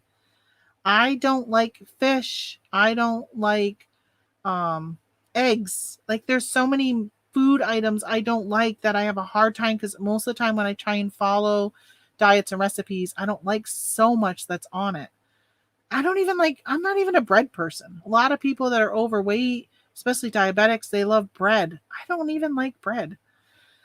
So there's all these people losing weight. You're right, Jennifer. Everyone is dropping those pounds. So I was was really listening to Scott. I was in the car. I'm such a hard thinker when I'm in the car. And I was listening to his words and I thought, you know what? I was thinking of what Alex had said. I was listening to Scott. And then I'm like, you know what? I've got to make some changes. I've got to do it. When I lived in Vermont 4 years ago, we moved to New York. And then when I lived in Vermont, I yo-yo dieted I was always on a diet, always on a diet. And most of the time ate really well. I do think there is seriously something in my chemistry that makes it extremely difficult for me to lose weight. And my doctor even said that, my Vermont doctor. He goes, someday they're going to find that there's something in the chromosomes or something that's going to show up that's going to show why some people just have such a hard time. And so that's my conviction right now is for the last 4 years since we've moved here, I have not wanted to lose weight. I have not wanted to do anything. But man, this last year, I've lost 20 pounds this last year, not trying. Just some new medicine I was on for my diabetes. One of the side effects is weight loss, and I've lost 20 pounds. Didn't even know it until I went to the doctor's, or I was on the phone with him. I think you guys were here when I was telling you it, like the next day or something. And I was on the phone with him down here, and I have a scale over there that it's a household scale for weighing yourself, but I used it for shipping a big pool or something. And so I went and stood on it while I was on the phone with him, and I told him, and he's like, oh, you've lost 20 pounds. I'm like, I did? He goes, hey, last year you've lost 20 pounds. I had no idea. No idea. So I am now at the point where I'm like, okay, my aches and pains are just, I'm tired of them. I'm tired of them. So it's time to do something. Jennifer says, yes, he is doing good. He tried to talk to me about it for her, but it won't help her because she has type 1. She will always need insulin. Yeah, type 1 is completely different. That's why even when you're watching TV, they're always showing you diabetes drugs, and they say, but not if you are, type 1 or ketoacidosis or whatever. So yeah, it's unfortunate. It's a matter of actually wanting to change for us overweight people. Amen. That is it. And sometimes you want to change. I don't think most overweight people would say they don't want to change. It's doing the work to change. It's a lot. It's a lot of work, and it consumes your every move thinking. It's always thinking about, what am I going to eat? What do I need to do for exercise? Like, it's all of that. But I'm at the point now where I've got to do something. I'm tired of my aches and pains, my joints, getting up. If I'm sitting for too long on the couch and I go to get up, I walk like an old lady to the bathroom. If I have to get up to go to the restroom, it takes so much movement. Like coming down the stairs in the morning, it hurts with each step. But once I've been moving, even within 5 minutes, like I can then now run up the stairs. Thankfully, I can still run up my stairs. And I've been dealing with my mom, who is in a wheelchair, and she needs so much help. In the last year, she has declined so much that I don't want to be like her. And nothing against her. She's still watching us. I love her. But I don't want that life. I do not want that for me. I do not want somebody to have to take care of me. I do not want somebody to have to, if I want to go into a store that doesn't have a rider, to have somebody have to push me around a store. Burn more calories than take in. Do you like to swim? I hate swimming. Water yoga is good. I know, Doyle. I did water yoga when I was first married. My mother-in-law took water yoga together. I do not. We have a swimming pool. I have not gone in it yet this year. I don't like getting wet with my bathing suit. I'm just not a fan. Nate loves bread. I lost 15 pounds in one month working PT at a retail store, or working part-time at a retail store. With all that walking around, probably. You can probably do laps of your warehouse, and you should put up one of those tracks in your warehouse on the top, and you can walk around. It'd be like a sauna, though, in the summer with the heat up there. You have to want it bad enough to make effort and changes. Amen, Michelle. That is so true. I creak when I move. But Nate, you went out walking this morning. When you finished, it was 95 degrees. That is amazing. That is awesome. I'm proud of those people losing weight. Obviously they're not doing it for me. They're doing it for themselves. But I just think, bravo to them. It'll be hitting 104 today. Oh my gosh. You guys with your hot weather. 104 in Idaho? Jeez, Jeez Louise. All right, so printing off this label. So I'm going to be packaging while I'm talking to you guys. It's just canning lids. Same old, same old. Yeah, I'd love to. I really want to do something. My husband, he's listening, aren't you? Are you still listening, Tony? He needs to do something too. I don't want to lose him. And I think that he is predispositioned for more issues going wrong. He's got family history of heart attacks and stuff. So there's a higher chance that he could have issues that could happen. I've got good genetics. My family lives, aside from my father who passed with Alzheimer's, but like my great grandmother died in her 90s. My grandmother died in her 90s. So I feel like I got really good genetics. And they were all over. Wow, my great grandmother, she was not overweight when I knew her. I think at some point she may have been. I don't know. My grandmother was overweight. Both grandmothers were overweight. One was diabetic. One was not. So I don't know. I don't know how old my dad's mom was. I think she may have been in her 80s.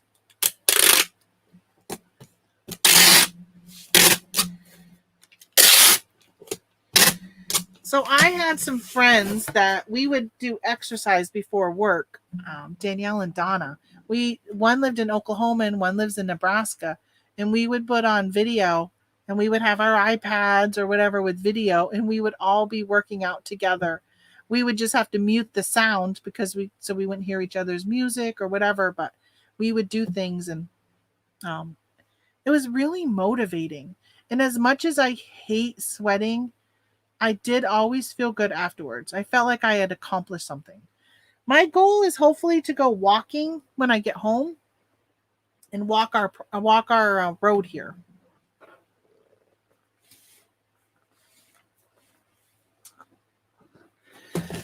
I get up early enough that I could go out and walk it before it gets too hot, even in the summer. Of course, when we come home, it's going to be August. Can you believe it? August. When I get home, it's going to already be August. That is just crazy to think. Already August. But yeah, so I might move my times of when I go live based upon whether or not I stick with my workout schedule.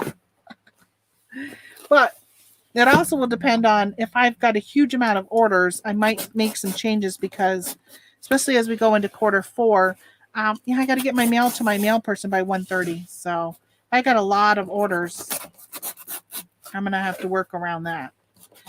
But by then it'll be cool enough that maybe I can go for a walk after I get done working. Nate, how's the label printer? He asked. It is working out very, very good. Yeah, I'm liking it.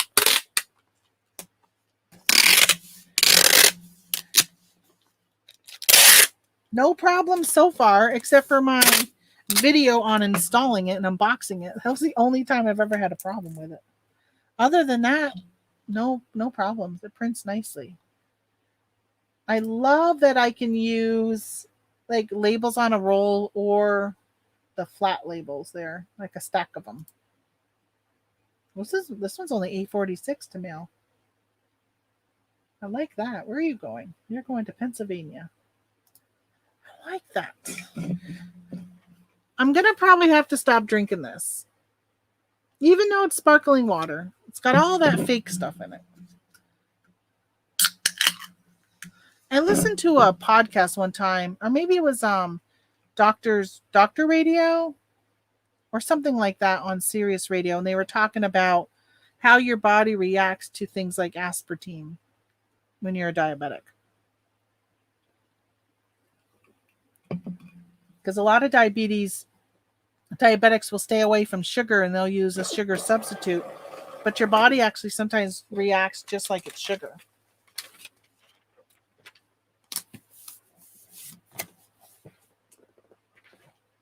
Oh, I probably should have grabbed a box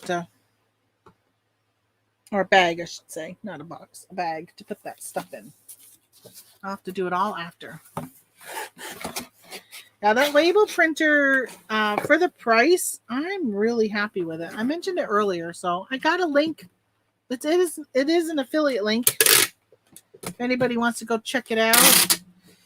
When I bought it, it was cheaper in the long run to buy the bundle. So the seller that makes this Munbian, he actually sells the printer by itself, and then he sells the printer with the label holder, and then the printer with the labels, or the printer with the labels and the label holder. And it was cheaper to bundle it all together than to buy like just the printer. His price fluctuates. Easy than Dymo. You can put a link for it. We need a new one.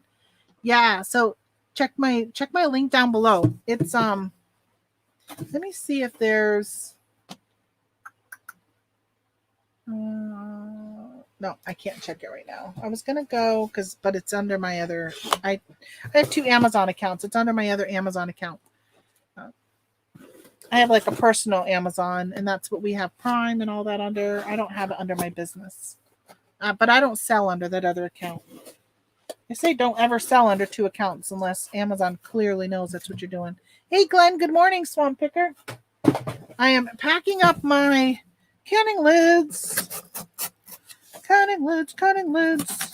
So I sold all of these by Thursday, but I was out of town on Friday, so I didn't get a chance to mail them. So these people will be glad to finally see that it's shipping. But I do have a 2 to 3 day handling on my Amazon, which I got to put that on vacation mode. I don't have much. Oh, big announcement for me, a big decision I made, which I've been thinking about for a year.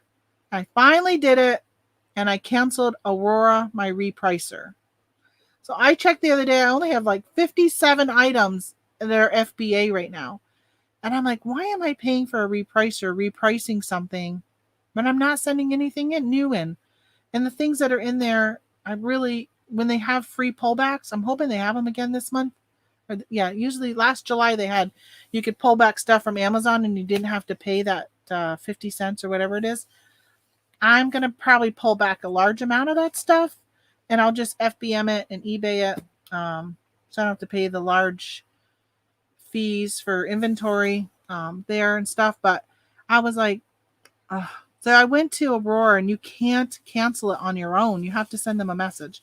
So I sent them a message, talked to Finn, and he was like, just wanted to know why, because, they are amazing. If you are having issues with something like Aurora, which is AURA, I was grandfathered in $57 a month into their rates. Their rates are like $100 now. So for the last year, I've been wanting to do it because I was doing so much FBM last year. And I kept saying, why am I paying for a repricer? Because I was not having it reprice my FBM, because it doesn't take your shipping into account.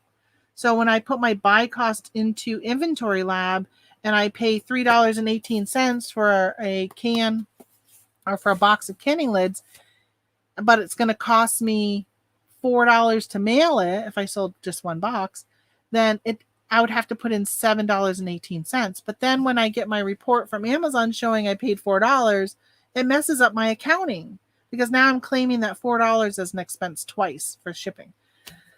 So I didn't like doing that. So I did not use Aurora for my FBM. So I only used it for FBA. And now that my FBA is so low, I finally was just like, okay, I'm going to cancel it. I've given myself long enough. And if I decide to beef up Amazon again and I want to go back with a repricer, I'll probably just go with like Be Cool, because I think Be Cool on its own is in the $50 range. So I'll just use Be Cool because I've heard good things about that as a repricer. So yeah, so I canceled Aurora. Oh, that was such a hard decision. Literally for a whole year, I've been paying $57 a month for something I don't feel like I've gotten any benefit out of.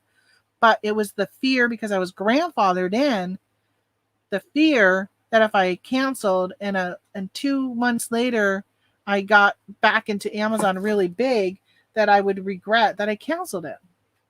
So, but I finally was like, gosh, that was such a waste when you think about it. $600 wasted on a program that I didn't really use. So that is my message for today. Take a look at your recurring expenses for your business. If you're not wearing, I saw something that made me think about wearing. If you're not using something, like I canceled Brickseek. I am like month to month going up and down with Brickseek, and I canceled it because I'm going to be gone a month. I'm not going to be using it. I'm not going to be sourcing. Why should I pay for it if I'm not using it? So I canceled Brickseek. I canceled, there was something else I just canceled. I probably should stop my Keepa. Probably should stop Keepa because I'm not, but that's pretty low. That's like what, $18 a month. So I probably am okay with just keeping Keepa, but I'm not going to use it probably for the next month. I won't cancel Inventory Lab, even though I'm not using Inventory Lab much for FBA. I still put my FBM in it, even though I'm not doing a lot of even FBM besides the canning lids. But I use that for my accounting. One of the things I'm going to look at, and if anybody is using it, I would love to know, but I'm going to watch some videos on it while I'm traveling for the next 3 weeks, is using QuickBooks for the small business. I'm thinking about using QuickBooks instead of Inventory Lab. Although I like Inventory Lab, I am also hoping to get a CPA so I can stop doing my own accounting, because I haven't done any since February. I'm way behind. Hey, good morning, Chastity. Listening while sourcing. Yeah, I need to, I'm just behind on my accounting. We were talking not too long ago here on one of my live shows about taxes and how you guys do your inventory. And it's different than how I do my cost of goods. And it's really made me think that, I paid over $10,000 to the IRS last year. And, this year for last year's taxes. And it's really made me think about, what is my end? Like, if I continue using the accounting system I'm using, what happens when I decide to stop selling? How do I recoup all of my cost of inventory? And will that be beneficial to me? Or should I change my system now? And because there's 2 ways you can, it's probably more than 2 ways, but what I'm doing right now is as I sell the item, if I paid $1 for something and I sell it for 20, then I'm putting down $1 for my cost of goods. So I track all that on Amazon and eBay and all the other places. I track my cost of goods for each individual item. It's not that difficult. In reality, it's really not that difficult. I put it in my custom SKU. I run the report for eBay. It's right there in front of me.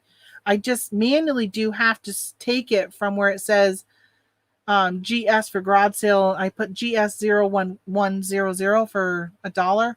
I do have to take that and manually put in $1 into an Excel spreadsheet when I download the spreadsheet from eBay.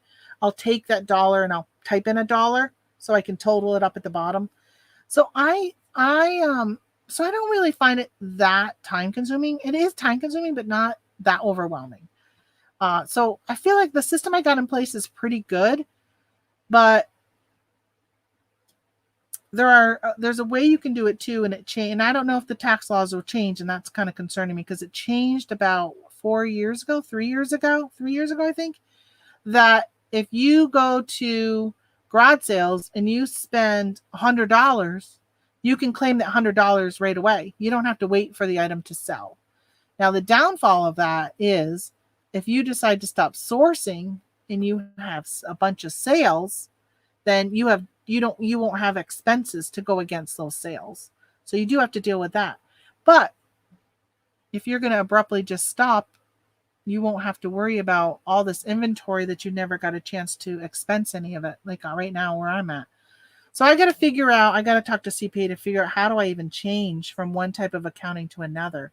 I think that might be a complete nightmare with the IRS. I don't know. I got to figure out how to do that. So I think I might change. I've heard so many negatives about doing that type of accounting, but the more I keep thinking about it, I'm thinking that might be the way I want to go. But I don't know, can I expense that all? I don't even know. Like, how would I expense that if I bought it 3 years ago? How do I expense it this year? Or do I have to start from zero going forward, which means I never get to claim my cost of goods on that stuff? I don't know. These are questions, if you're starting off, you need to ask a professional so you start off correctly doing what's best for you. Now, the way I was doing it, the way I want to do it now wasn't available when I first started. That just changed with the tax law 3 years ago. I think you can do it, but you have to start at the beginning of a year. Okay. I'm going to have to, I really, really need to talk to an accountant. Should have done that last year. I think I overpaid in taxes. This year, I don't think I'm going to owe as much because my sales aren't even close to what they were last year. But who knows what tomorrow might bring, right? I mean, I could all of a sudden come into something that's so awesome and my sales could far pass what I did last year. I don't know. All right, I gotta keep packaging. I keep talking, not packaging.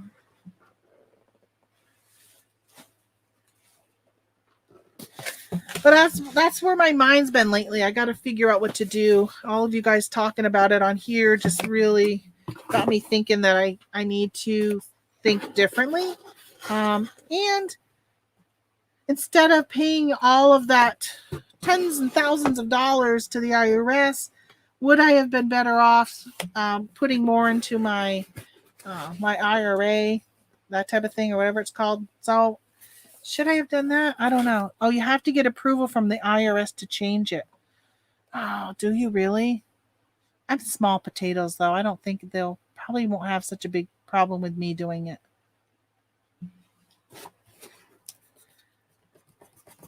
I don't know. It probably would open me up to an audit.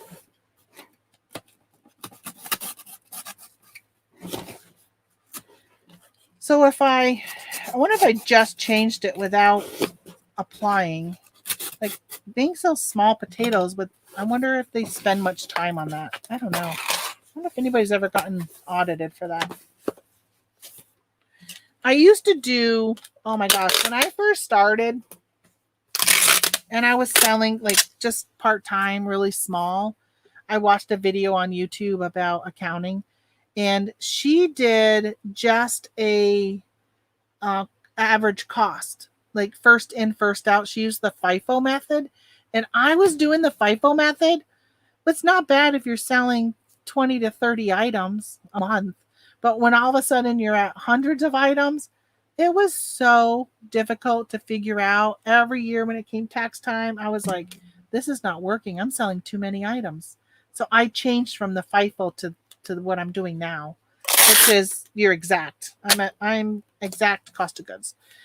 So chat with not your dad's CPA. It will help you. Yeah, I've been thinking about that, and I know there's Jared is who Scott and Steve use from the Bearded Pickers show that he does. They both use Jared, and I know Sue, who's in here every now and then, she uses Jared, and I think he may have hired help, so it's not just him. So I have thought about using him. I gotta figure out the cost of all of it too. But if it's one thing I don't have to worry about, if I just have to send reports or something to them and let them deal with everything, that would just be so nice. But the thing is I love accounting. I love math. And I went to college for it. I love. It's weird to think, but I love doing my taxes. I love doing the accounting for it. That's who we use, Doyle. Oh, is it? Oh, yeah, I got to reach out to him. And I know he's got people who work for him too, not your dad's CPA. I actually enjoy doing that, my accounting, but because once I get into it, I'm like, oh, I love this. Like, this is all I want to do. I just want to sit here and keep doing this. But the problem is, and there's a little thing sitting on my shoulder saying, but you're not selling, you're not making money, you're not listing, you're not whatever. And so it's hard for me to balance finding the time to do the accounting, which is so important, to doing the sourcing and the listing and the packing and all that. All right, so that'll be on my list when I get home. I probably seriously considering about when I get home maybe taking a week off from my vacation and just catching up on my accounting, reaching out to somebody like Not Your Dad's CPA. What was the other thing? There was a number of things I wanted to do, but I've been putting them off because I've just been focusing so much on listing and stuff that I'm like, you know what? Just take that time and do these other things that you've been wanting to do for your business, but you haven't. I think we talked about hammock on here last week. The guy from the company called Hammock, he was on Joey Bada Bing's show the other day, last week. And I'm seriously considering possibly using Hammock to cross-post my items instead of me cross-posting them, because that is so time-consuming, cross-posting. Even when you're using a program, which the program makes it less time-consuming, but it's still time-consuming. So I'm seriously thinking about hiring. That's something I'll be thinking about. I'll be doing all this thinking on my trip. All this stuff that I want to start thinking about doing that can save me time. I think my problem lately with my sales being so low is I'm not really taking enough time to go out and do sourcing as much as I used to. Sourcing has been difficult. Like finding things has been difficult, which means it's going to take even more time to source, to find stuff. So I want to do more of that. I want to do more mini road trips. Maybe just one overnight or even more day trips. Where I live is really rural. I have to travel really to find multiple stores to hit. Around here, there's just, not a lot. Walmart, Lowe's, and I got some Walgreens around. But I don't have a lot. So for me to hit like a Kohl's, a Burlington, a Marshall's, like I got to travel to hit all those. 3 hours away to go to those. So, but I can do those in day trips. Or I can spend the night and hit, like I'm just going to go to TJ Maxx in Burlington. And, it takes me, I can go to TJ Maxx and I can be in there for 3 hours scanning. 3 hours. So I want to do more of those types of things. So I got to start taking stuff off from my plate so I can give it to somebody else to do, so I can use the time to do more sourcing. So I'm thinking about that, especially for Q4. I need to have the time for sourcing in order to have the good sales in Q4. So that's what I'm going to do. Hey, good morning, Maggie. That's what I'm thinking. As of right now, that's what I'm thinking. I'm bringing a notebook with me. Why did you print a blank label? Why did you print a blank label? All these West Coasters buying my canning lids. I swear I only get the buy box when the West Coast is awake and everyone else is sleeping. This one's going to Maryland. That's not bad.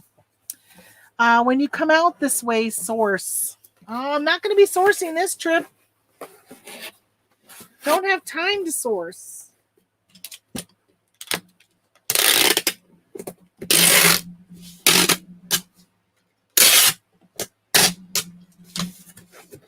I don't have time to source. And some of the days we will have our vehicle will be packed with everything in it while we are hitting some trails on the way to another destination.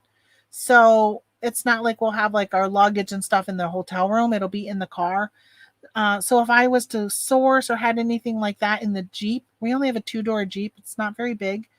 And we are, We're going to be gone for 3 weeks. So, and we're not packing for 3 weeks because we're going to do laundry on the trail, but, along the way in hotel rooms. But we got to deal with the rattling of stuff. And if we have a lot of stuff in the back, especially if it's anything breakable. And I don't do clothes, so most of the stuff I buy will be some type of hard good. Can't reach my box.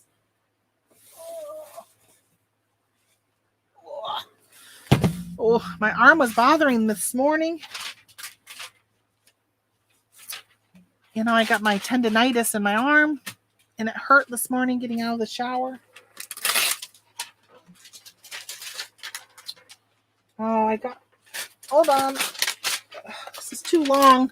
It's getting wrapped up in my wheel of my chair.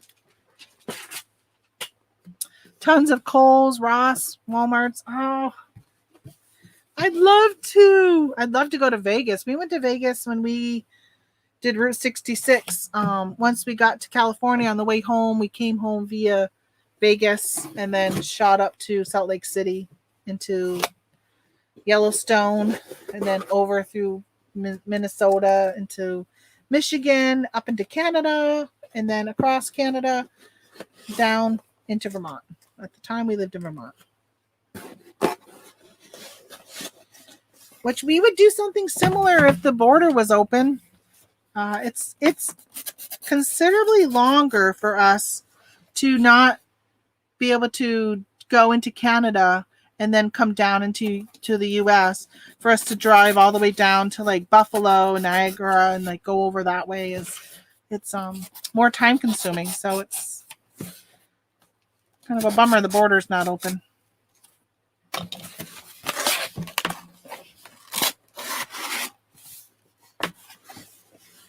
Hey, did I tell you guys I won $800 at the casino last week? I don't think I told you. On what day did I go? Wednesday? Thursday?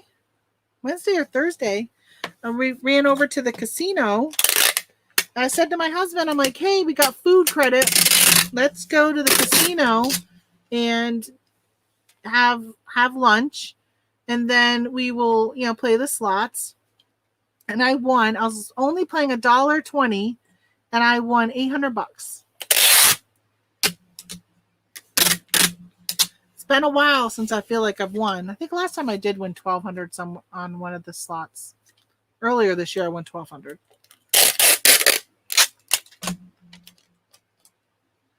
So that was a nice surprise. For those of you who play slot machines, when you get into some type of bonus and you can win like a mini, which is normally like 10 or 20 bucks. And then you can win like the next level up, which sometimes it's 50 or 100. And then the next level is like a lot higher, which was 800 and something. And then the next level, I think was like 4,000 or 5,000. And I hit that 800 and I was like, oh, I was shocked. My husband was like, he was like somebody was in between us, but it was like in a circle machines. And I yelled at him. I'm like, I took down my mask because we have to wear the mask there. I took down my mask and I was like, I won $800. I was so excited. All right, Maryland, 846. These weigh 3 pounds, 10 ounces, each of these boxes. 3 pounds, 10 ounces. So, yeah, it's going to be tough if I go buy some, like, really good. Like, yesterday, we drove by 2 farmers markets. It was so hard to drive by them yesterday. Drove by some garage sales on the way home. But I have my husband with me who does not like to do those types of things. And I have my mother with me who can't walk them. And we didn't bring her wheelchair with us to the wedding. We just brought her walker. So she wouldn't have been able to get out and do it. So it would have been just me stopping and going to those things on my own. I didn't want to listen to all their moping and groping. So I said, no, I'll drive by, not stop.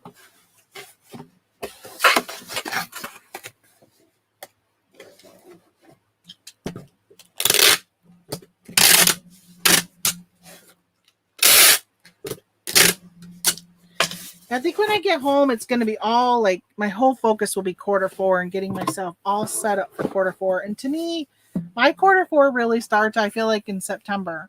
Like my mindset is into September, although I will be taking off in September and going to the Nashville Meetup, which I'm so excited about. I'm excited. I'm hoping the people I want to meet will be there. And maybe I'll meet some new friends. I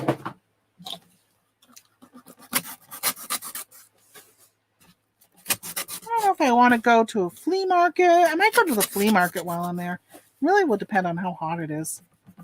I don't like the heat. So if it's really hot that day, I don't know if I'll do the flea market. I might be doing thrift stores where there's air conditioning.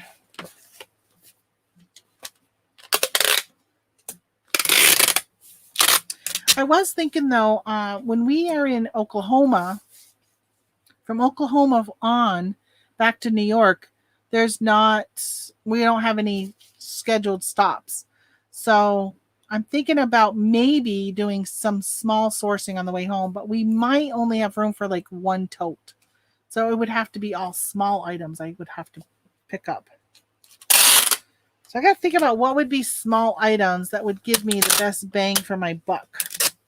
Don't know. I'm not a big smalls buyer for reselling. Although a lot of stuff I sell is small, but they're low value too. I'd have to be very picky. And when I go to thrift stores, my husband just sits in the car. He doesn't go in. It is warm in Nashville in September. Not quite as bad as summer. Evenings might be pleasant. Yeah, maybe there'll be a nice, like, cool wave coming through. I just hope there's no tornadoes or hurricanes. Just like the rain and stuff getting from them. I don't think they get the strong winds, but maybe the tornadoes.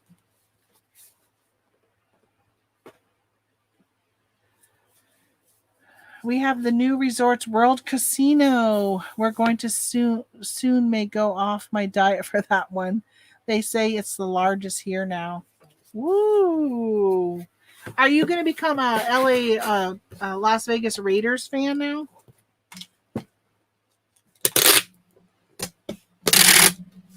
Did they build a new stadium for that, or was there already a stadium there that they just took over?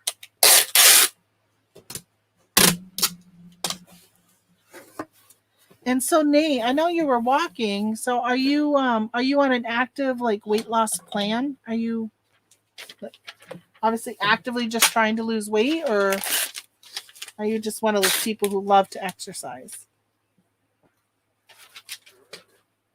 Because there are those crazy people in the world who actually love to exercise. They choose it for their career. Okay. I kind of boxed myself in here. I got to get up. I gotta move to get this stuff. So I picked up these at Walmart. There's some Bakugan.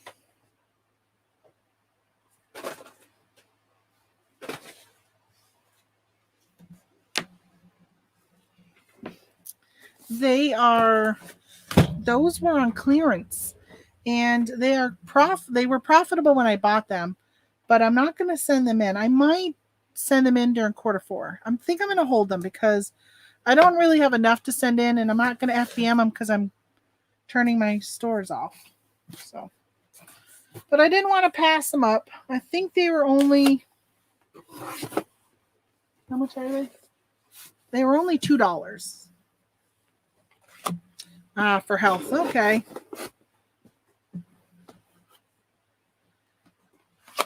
I am very, very happy to see that you're doing that for yourself, for your health. That's good. So that's where I got to get. That's where I've got to get.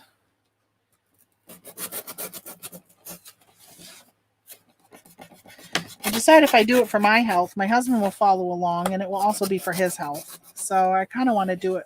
Sometimes it takes me doing it for other people for me to be more successful than for myself. But I think as long as soon as I start to lose some weight, I probably will start to feel better, and that'll be motivation to keep going.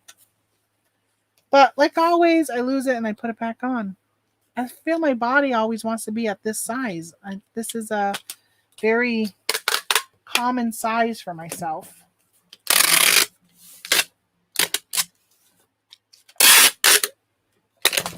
Oops. Broke. It ripped. It's almost 11. I'm hungry. Speaking of food, I'm leaving. Where are you going? I got 7 more orders to package. So you can leave, but just you can't take my car because I need to go to the post office. Although, my guy doesn't like it until at least noontime on Mondays because he has all his weekend incoming mail that he's got to sort. And when I bring him mail, it clogs his area for being able to sort the incoming. So he prefers to have that all in their post office boxes. So my post office is only 1 man deep. He's the only one that works in there. It's very, very small. It's a very small house. Very, very small. I mean, I don't think it was ever like a house. It was made for him. Or, made for the post office. And in the town where the post office is, which is the town I live in, but my part of town has mail delivery to our house. But that part of town, like literally the next block over, they, the 1 block, but it's like a 2 mile block to get to that other block.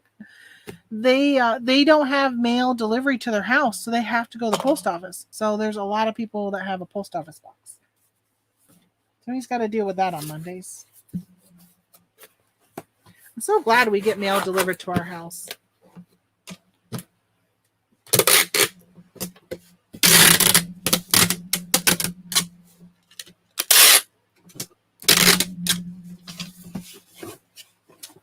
Okie dokie. 6 more of these. 6 more. 12 packs. And then, actually, he said, okay. Okay, what though? Okay, you're going to wait? Okay, you're not going to take my car? Because I do want to go to Walmart and see if they got any more canning legs. And then, I'm going to come home, and I'm going to Swiffer sweep. I want to move my couch. We have hardwood floors, and I haven't moved my couch in a long time. And there's probably so many dust bunnies under it. With having 2 cats and stuff. I kind of want to move my couch and do it underneath. 100 Acre Wood is my husband. We have another YouTube channel, but we don't really do anything on it. We will be putting a lot of our Jeep videos on there. We have some now on there that we've done when we went to West Virginia. We're going to be changing the name of that. We just haven't figured out what to call it. Originally, that channel was going to be about our 100 acres and the work that we've been doing to it, or he's been doing to it, managing it and that kind of stuff. So he primarily was going to do that, but then he wanted me to do all the photo editing and all that. I don't have time. He wants me to do all the videotaping of him. I'm like, no, set up the GoPro and tape yourself. So it's become too much work, and I don't want to take on the work. So what we started off doing ended up not working out. What we might do, though, is probably change the channel name, because so many people have a hard time finding our channel, because when you put in 100 Acre Wood, so much comes up. Of course, Winnie the Pooh, but other people that use that. So we got to come up with another name. We just don't know what we want to call it. But I really want to just be like our channel, like our name channel of some sort. So we can put stuff about our property and homesteading, and we can put stuff about our Jeep trip, and like our whole life will just be on there. It won't be one specific niche. Speaking of the devil. So yeah, we got to come up with another name, but that is him. But she's not using it now because he's down here carrying stuff down. Oh gosh, this one doesn't even have priority mail coming up. Priority mail cubic. Cubic is 814, but priority mail is 810. Where's this one going? New York? It is. New York. Bloomfield. Don't know where that is.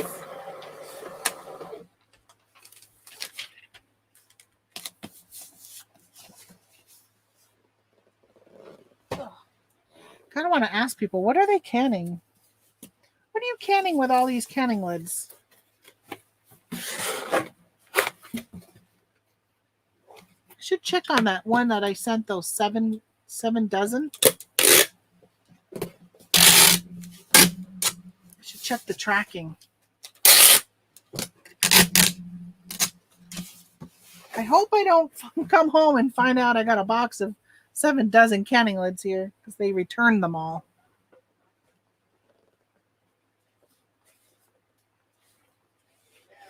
What? Those are, you can put them with AJ stuff. Those are empty video game boxes. Yeah, when I was cleaning out the closet, I found our guest bedroom, which one of them used to belong to my son when he moved over to New York with us. He lived here for 4 months until he decided to go back to Vermont. And he found, I found 2 really long boxes. They're probably like 40 inches long. And they're only probably like this thick.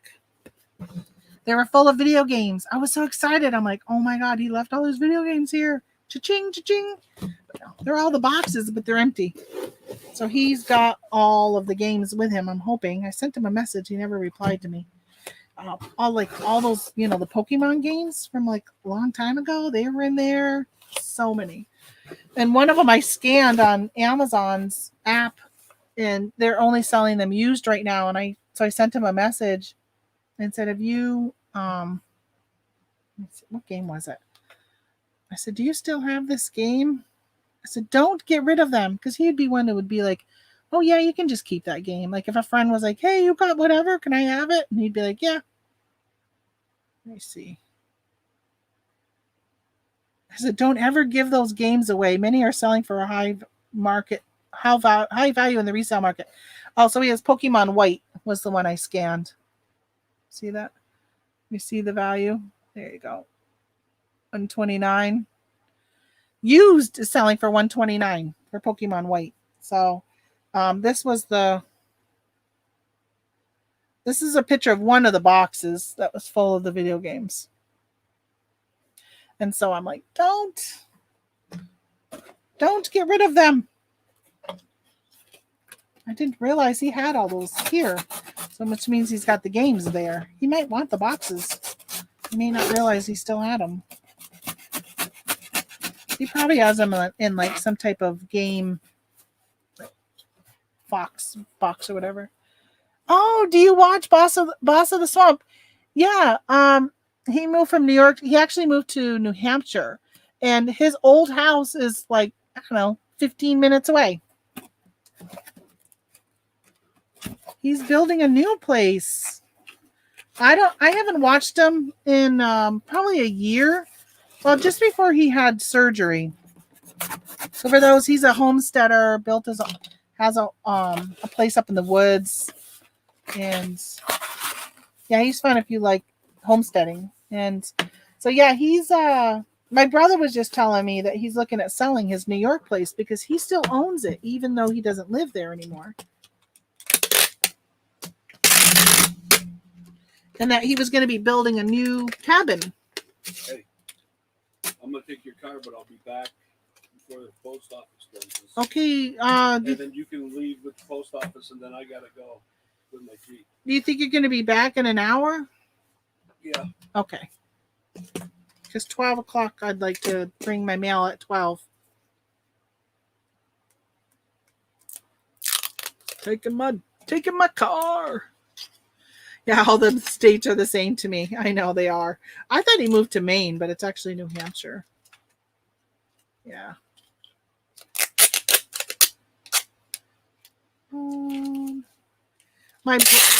My brother was telling me about the artwork he was selling. What's his real name? I've only known him by J. I don't know what his real name is. I only know him as Boss of the Swamp. I don't know him in real life. I just know that he originally lived down the road. My brother actually showed me where he used to live. And yeah, so I don't know him because he moved before we moved here. He had already moved to New Hampshire. And he's building a new house. And I'm like, I mean, that's perfect for his YouTube channel. So he has some art drawings that he used to do. I don't know if you watched. I haven't watched this. My brother was telling me. He's got some art drawings, and he decided he was going to get them printed. So you get a print of his artwork. And he went on his channel, and he was putting them up for sale. And I guess he sold so many within 15 minutes. Yeah, he had a ton of prints he sold them all like so fast. So I'm like, that's awesome, right? I mean, that's just what a great feeling. He needed the money and stuff, so it's great. But he must have a ton of, now that my brother, my husband's leaving, let me look up and see how many viewers or subscribers does he have. Boss of the Swamp. I haven't watched him. See, I don't follow him on this channel. I follow him on our 100 Acre Wood follows him because I used to, we always log into that one when I'm going to do that type of stuff. He also sells spice. Oh, he does sell spices. He has 132,000 subscribers. I wonder how much money they make with that many subscribers. So I watched Brian Christopher, BC Slots for Slot Machine. I was watching him earlier this morning when I was grabbing the items before I went live. Hold on. He just hit 400,000 subscribers. And I was like, I wonder, when he goes live, he has like 10,000 people on his live. Stay. And I'm like, wonder how much he makes. And I know he gets sponsors. I mean, in Vegas, they actually have a room, a high limit room named after. It's called Brian Christopher's High Limit Room or something.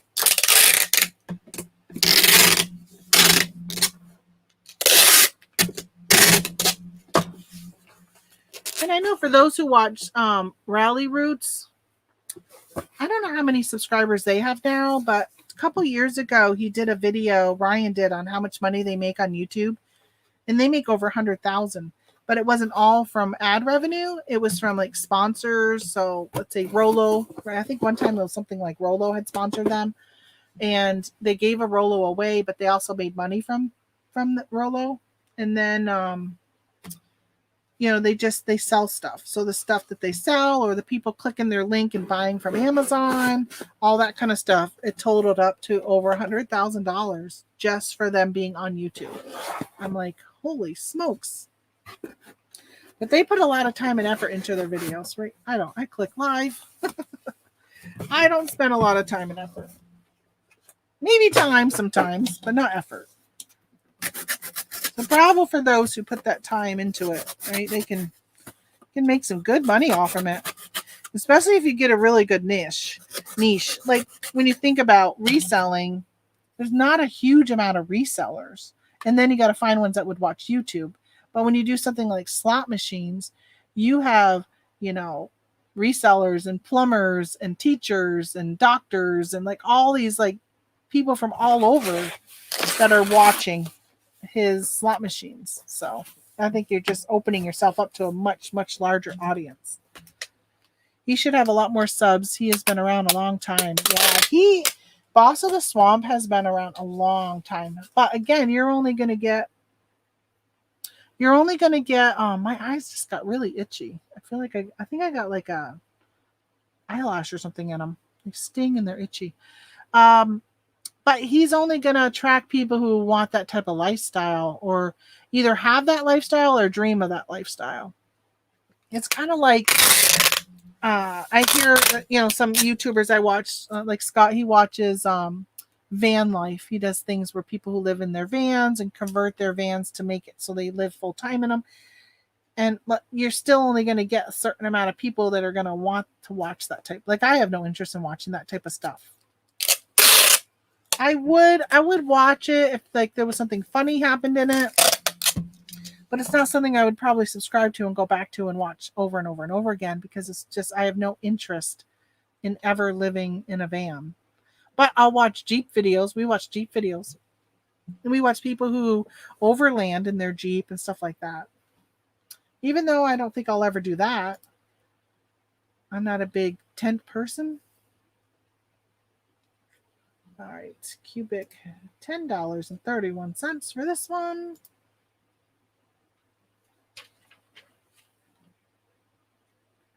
Munbian. I really wish I knew how to say this company's name.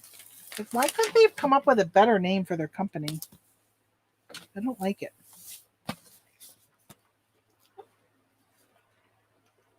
I'm pretty much, if you could see my floor right here, I have boxed myself in. Box myself in. Sometimes I wonder if I should have called myself just Yellow Brick Road or if I should have put the reselling in there. I think reselling is nice. Like fishing and picking. How many people, when you fishing and picking, does anybody think that you're picking the guitar or the banjo? Or is it just picking, like Bluegrass Picker, right? He picks his banjo.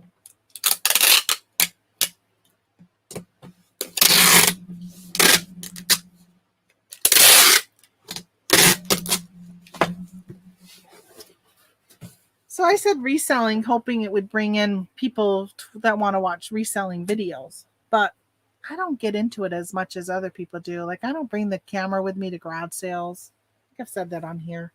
It's too much work. I hate editing videos. Ugh. I did that cross-posting video and it's picking crabs. That's funny. Or picking the crack. Oh, picking crabs. See, it's not even the picking I was thinking of. That's I did that video, and at one point I was like, it was an hour, a little over an hour long of my take of the video, and then I had to edit it out a bunch. But my phone rang, and then at one point I'm like, well, after I got off the phone, I'm like, well, I might as well go to the restroom. So I went to the bathroom, and then I came back, and I'm like, yeah, I got to edit all this out now. I'm like, damn it, why can't I just do it all in one take? I don't like editing. I have a travel time chit chat from 2 weeks ago that I still need to edit and put up. I'm hoping to get to that before I leave so I can have that out there, even though it will say, people will watch it thinking, oh, she's outsourcing? I thought she was on her trip. Like, no, I videotaped that a while ago, just never put it up. I have so many of those travel time chit chats I've videotaped and never put up. I have quite a few of them because I just never get around to editing them because they all require some type of editing. Mostly because I stopped, like that one I was garage selling. So I videotaped in between garage sales, showed what I got. So you could be watching that and be saying, hey, wait a minute, didn't I see her sell that the other day and package it on her channel? All right. I got 3 more of these. Then I got to go upstairs and start the cleaning. My house is so clean right now, though. I still only got a little bit left of cleaning left to do. But I'm just, I hope that my house sitters keep my house looking as nice as I'm going to leave it when I leave it to them. Because it'd be so cool to come home to a clean house.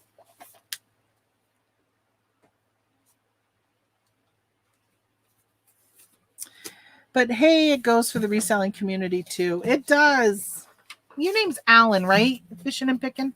Isn't it Alan? I think.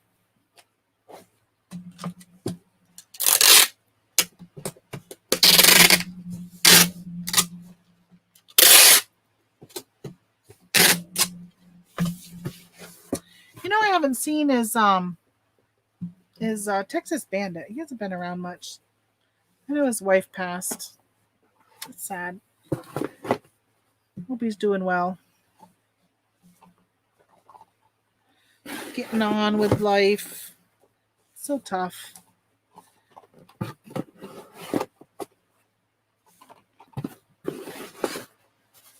All right. There's that one. Guess what, folks? I think I only have 2 left. And I have 1, 2, 3, 4, 5. I still got 6 cases. So I'll have 5 cases left when I'm done all my orders. So when I put these up, there has been so many issues with my number count, and I keep overselling my canning lids. So when I went and I thought I'd cleared them out, not realizing they had moved some of them, I ended up, when I went to list them, I didn't list all of them because I didn't want to oversell and have to cancel any orders because I thought I wouldn't be able to get any more. And I see that I was off by 5 cases, which they will be here for when I get home. Because I'm not going to list them to sell. I don't want to have to ship any more the rest of the week. Like I said, we leave on Thursday, and I just don't want to think about reselling it all the rest of the week.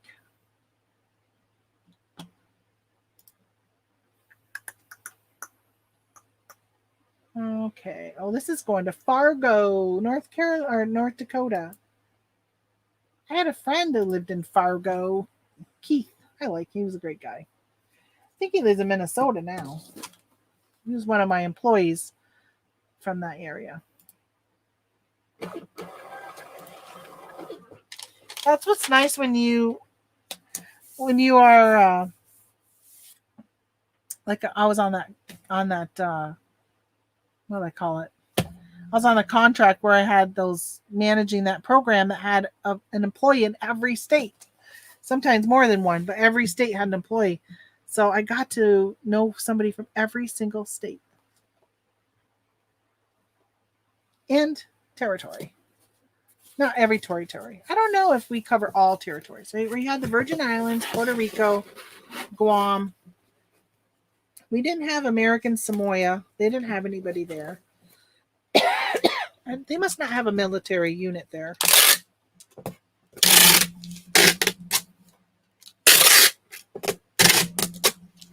Like a National Guard. They don't have a National Guard unit there. Okay, only one left. Oh, I got to start another box.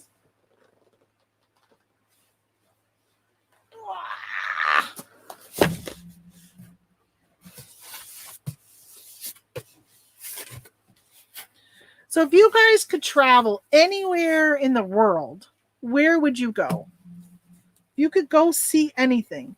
What's on your bucket list to do before you kick the bucket?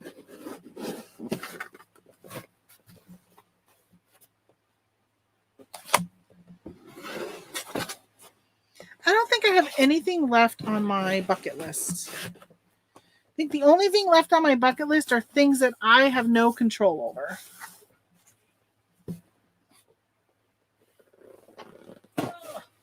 And that was being a grandma. But I will not be a grandma because my kids are not going to have children. So that's the only other thing I had on my bucket list. Other than that, I don't think I really have anything. Like, I want to do an Alaskan cruise.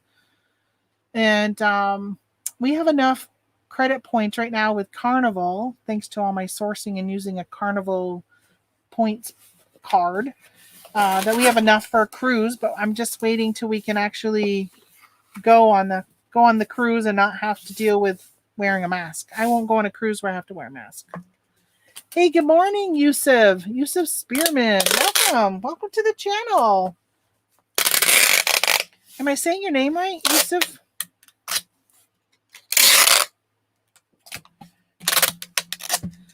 All right, so what do we got here? Can you say you live from Amazon FBA? Can you say you live or live from? I don't know what your question is, but you want to go to Hawaii? I've never been to Hawaii. I've had opportunities to go to Hawaii, but the flight is so long. Oh my gosh, it's so long. I do not like flying. I don't mind flying. Like, it's not the flying itself. It's sitting in the seat for so long. And I like a window seat. So then you got to wake up the person sitting next to you to get up if you want to stretch or go to the bathroom. So I end up not eating or drinking. I become dehydrated. It is not good. You're not supposed to do that. My things are so tall right here. So I would love to go to Hawaii. Hawaii is the only state. So my husband and I geocache where you find these hidden objects in the wild. And we have found one in every state but Hawaii. Even Alaska. He went to Alaska. He got Alaska. I wanted to visit Washington, D.C., but that will be delayed for the time being. Yeah, I've been to D.C. Well, I've been to D.C. a bunch of times. Like, I can't even count how many times I've been to D.C. because I worked for the military, and I would go to Andrews Air Force Base, and we would stay in Alexandria, Virginia, and a lot of times would go into D.C. But as a visitor, visiting, like primarily just for vacation, I've been to D.C. at least twice where I did the whole touristy thing. But other times I've gone there and done other stuff. But we've gone to the Capitol and no, we did not go to the White House. We just went to the Capitol. But all the museums and stuff like that. When my kids was my daughter going to be a senior that year, I think, we did a vacation where we did DC. Twice we went with the family to DC. We went to the Holocaust Museum that time.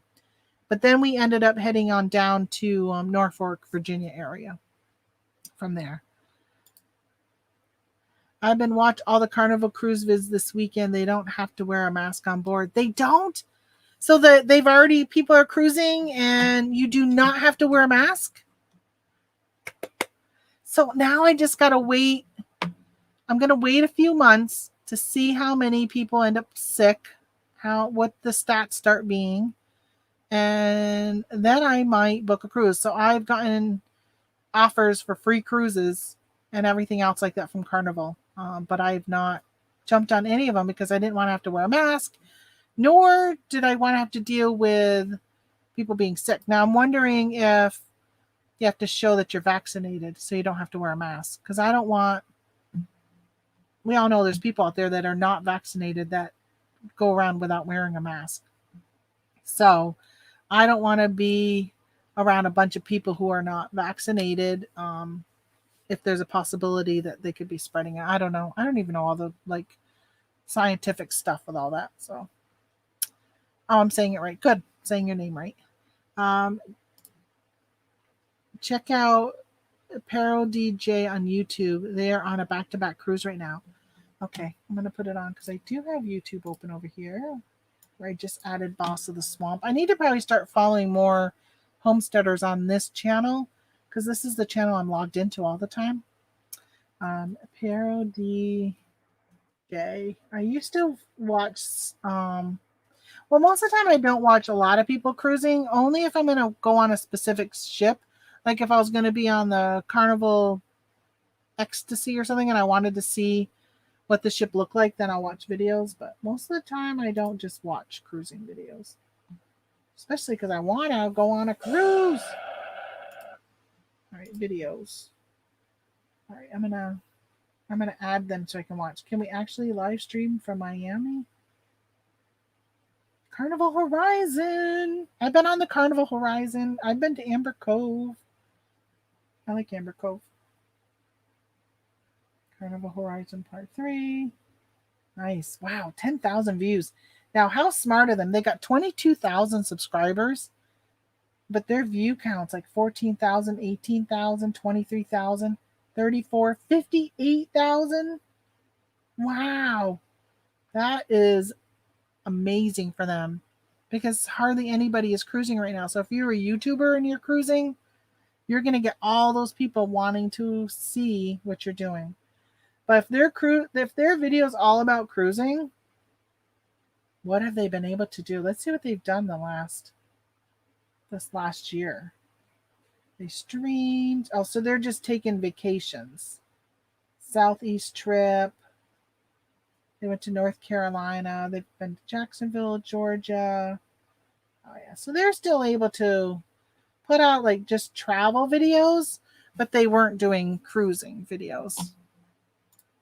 Sorry, I meant Can you make a living from Amazon FBA? Oh, absolutely. Absolutely, you can make a living. Yeah. Yep. You can make more than a living. Like you can make a living and have money left to put away into a savings. But it's all into how hard you're willing to work. So that's the big thing.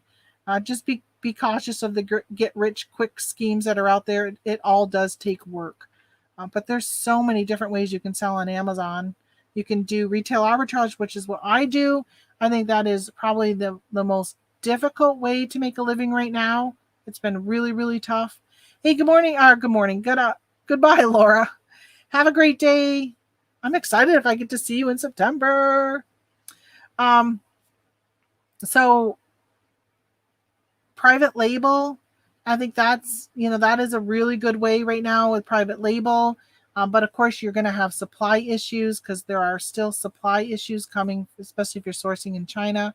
If you can do private label and find maybe an American made company that you can private label, that would be good. But yeah, I don't do that, so I don't know. As long as we don't have another shutdown, because people who had private label, like one of the guys I follow, Grumpy, he sold American flags, and during the shutdown, they stopped producing them, and then I think the company actually went out of business. So he lost that part of his business because of that. Good morning, Craig. I think I already said hi to you. Vegas is called Hawaii's. The 9th island you can fly round trip from here for $100. What? $100? Is that still the price? Because airfare is going up. Hotels are going up. Have you guys checked to see how much it would cost to book a hotel even in your local area? They have gone up considerably. We are paying, let me tell you how much we're paying. It is so expensive. So with this weekend, we rented an Airbnb. We were going to stay at a Hampton Inn, and it was $400 a night. Nothing special going on in that town for it to be that expensive. And then, let's see, where's my travel? Here it is. Here's my travel one. I think we're paying like $190. This trip is going to cost us so much more money. Well, this one's $163 a night. Where's this one? This one's in Arizona. And that's with a Comfort Inn. Right? We're not like the Ritz-Carlton. The one in Colorado.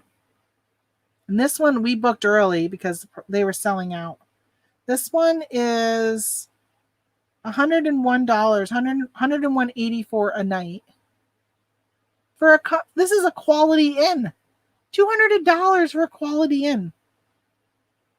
And then in Moab, and I looked to see if the price has gone up or down, because sometimes we got the one where you can cancel your reservation without it wasn't prepaid, just in case something broke on the Jeep and we were delayed.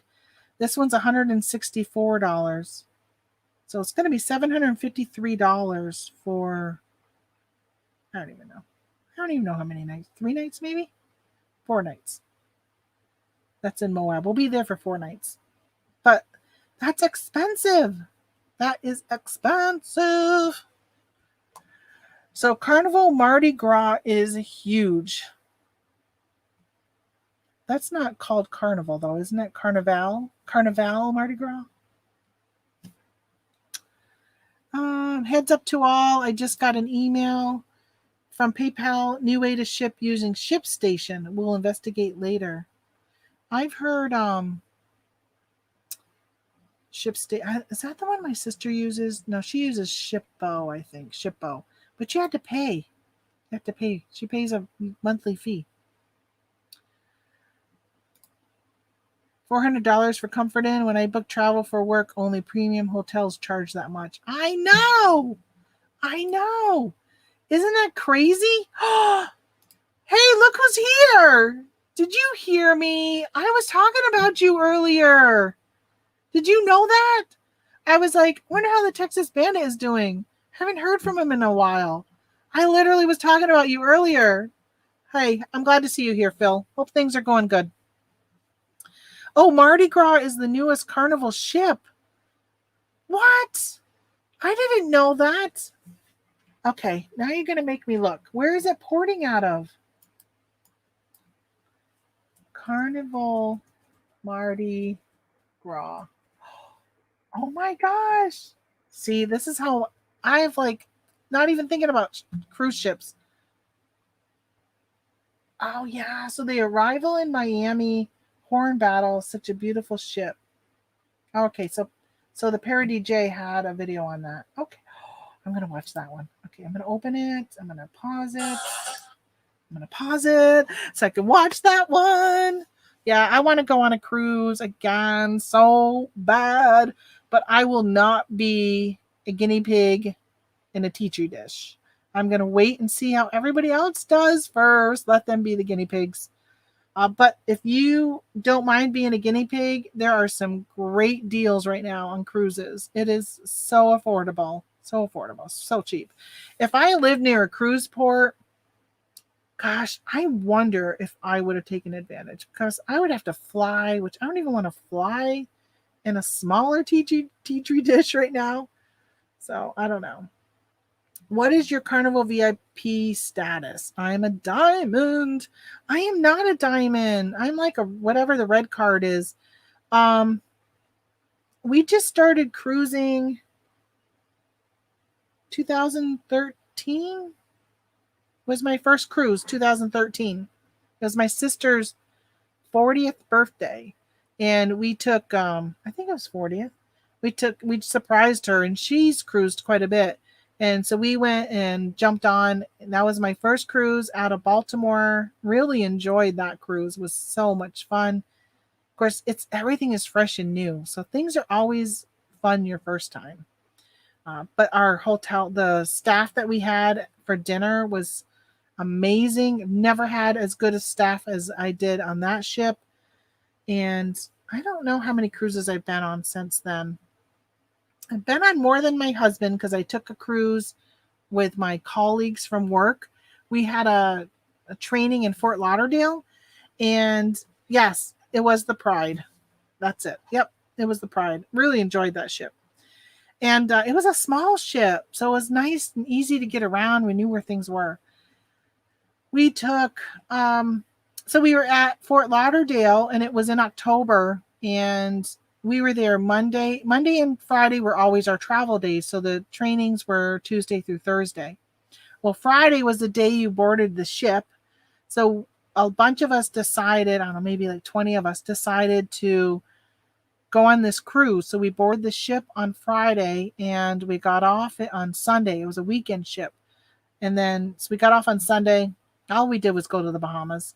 And then we flew home on Monday. And Monday was Columbus Day. So we didn't have to take any vacation. We didn't have to pay for our airfare because it was covered by the company. They would pay for you to fly to Fort Lauderdale and fly back. So we just had to pay for the cruise itself. And for anybody who knows, cruises are so inexpensive when you look at it as like your hotel on water. You're paying a much lower price than what you would for a hotel room. And it includes all your food and everything and entertainment and all that. So it was, yeah, we had a good time. That was a party ship, though. I would never go on another weekend cruise out of Miami to the Bahamas. It was all younger folks who just was drinking, drunk. Yeah, there was issues in the morning. They were paging people because they couldn't find them. I mean, it was just a mess. It was just a hookup chip. So yeah, I'm a newbie. I've been on enough. I've been on quite a few, but I've only been on Carnival. My sister does like Royal Caribbean and all those. She actually has one scheduled for January, but she was going on a non-Caribbean line or non-Carnival line, and I've got all those points with Carnival. I'm like, I'm not going to pay to cruise when I can cruise for free right now. So you go out of Baltimore, Norfolk, and Charleston. Okay, I've done just Baltimore, and then I think just Miami. Oh, New York City.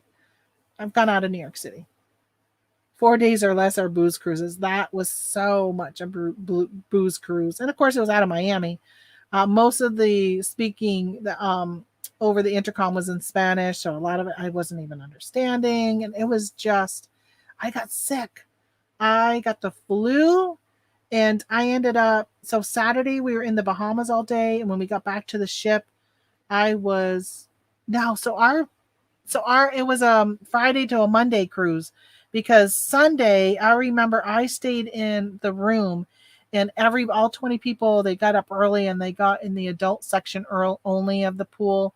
In the back of the ship, they got that area and they kind of took over that whole area. And I couldn't go. I was so sick. I stayed in bed, so sick. And I remember watching football on the TV screen. And yeah, so then Monday I had to fly home and I was still not feeling well. And that's when my ears never popped from flying. The pressure in my ears were so bad. And I ended up going to the doctor's the next day. And it was the day I landed, because I landed on Monday and Tuesday I was supposed to fly to Hawaii. And I went from the airport to walk-in clinic and they were like, you cannot fly on Tuesday. Like you would be in so much pain taking off in an airplane right now, because my ears I was in pain right now anyhow. It was painful and it felt like I was underwater. And it took like 3 days for my ears to finally pop. So I never got a chance to go to Hawaii. I had to cancel my trip. Really stinks. That was the one time I finally was like, I am going to go to Hawaii. I'm going to suck it up and I'm going to travel and I'm going to do that long air thing. But yeah, my doctor was like, absolutely not. You could end up with permanent ear damage. Yeah.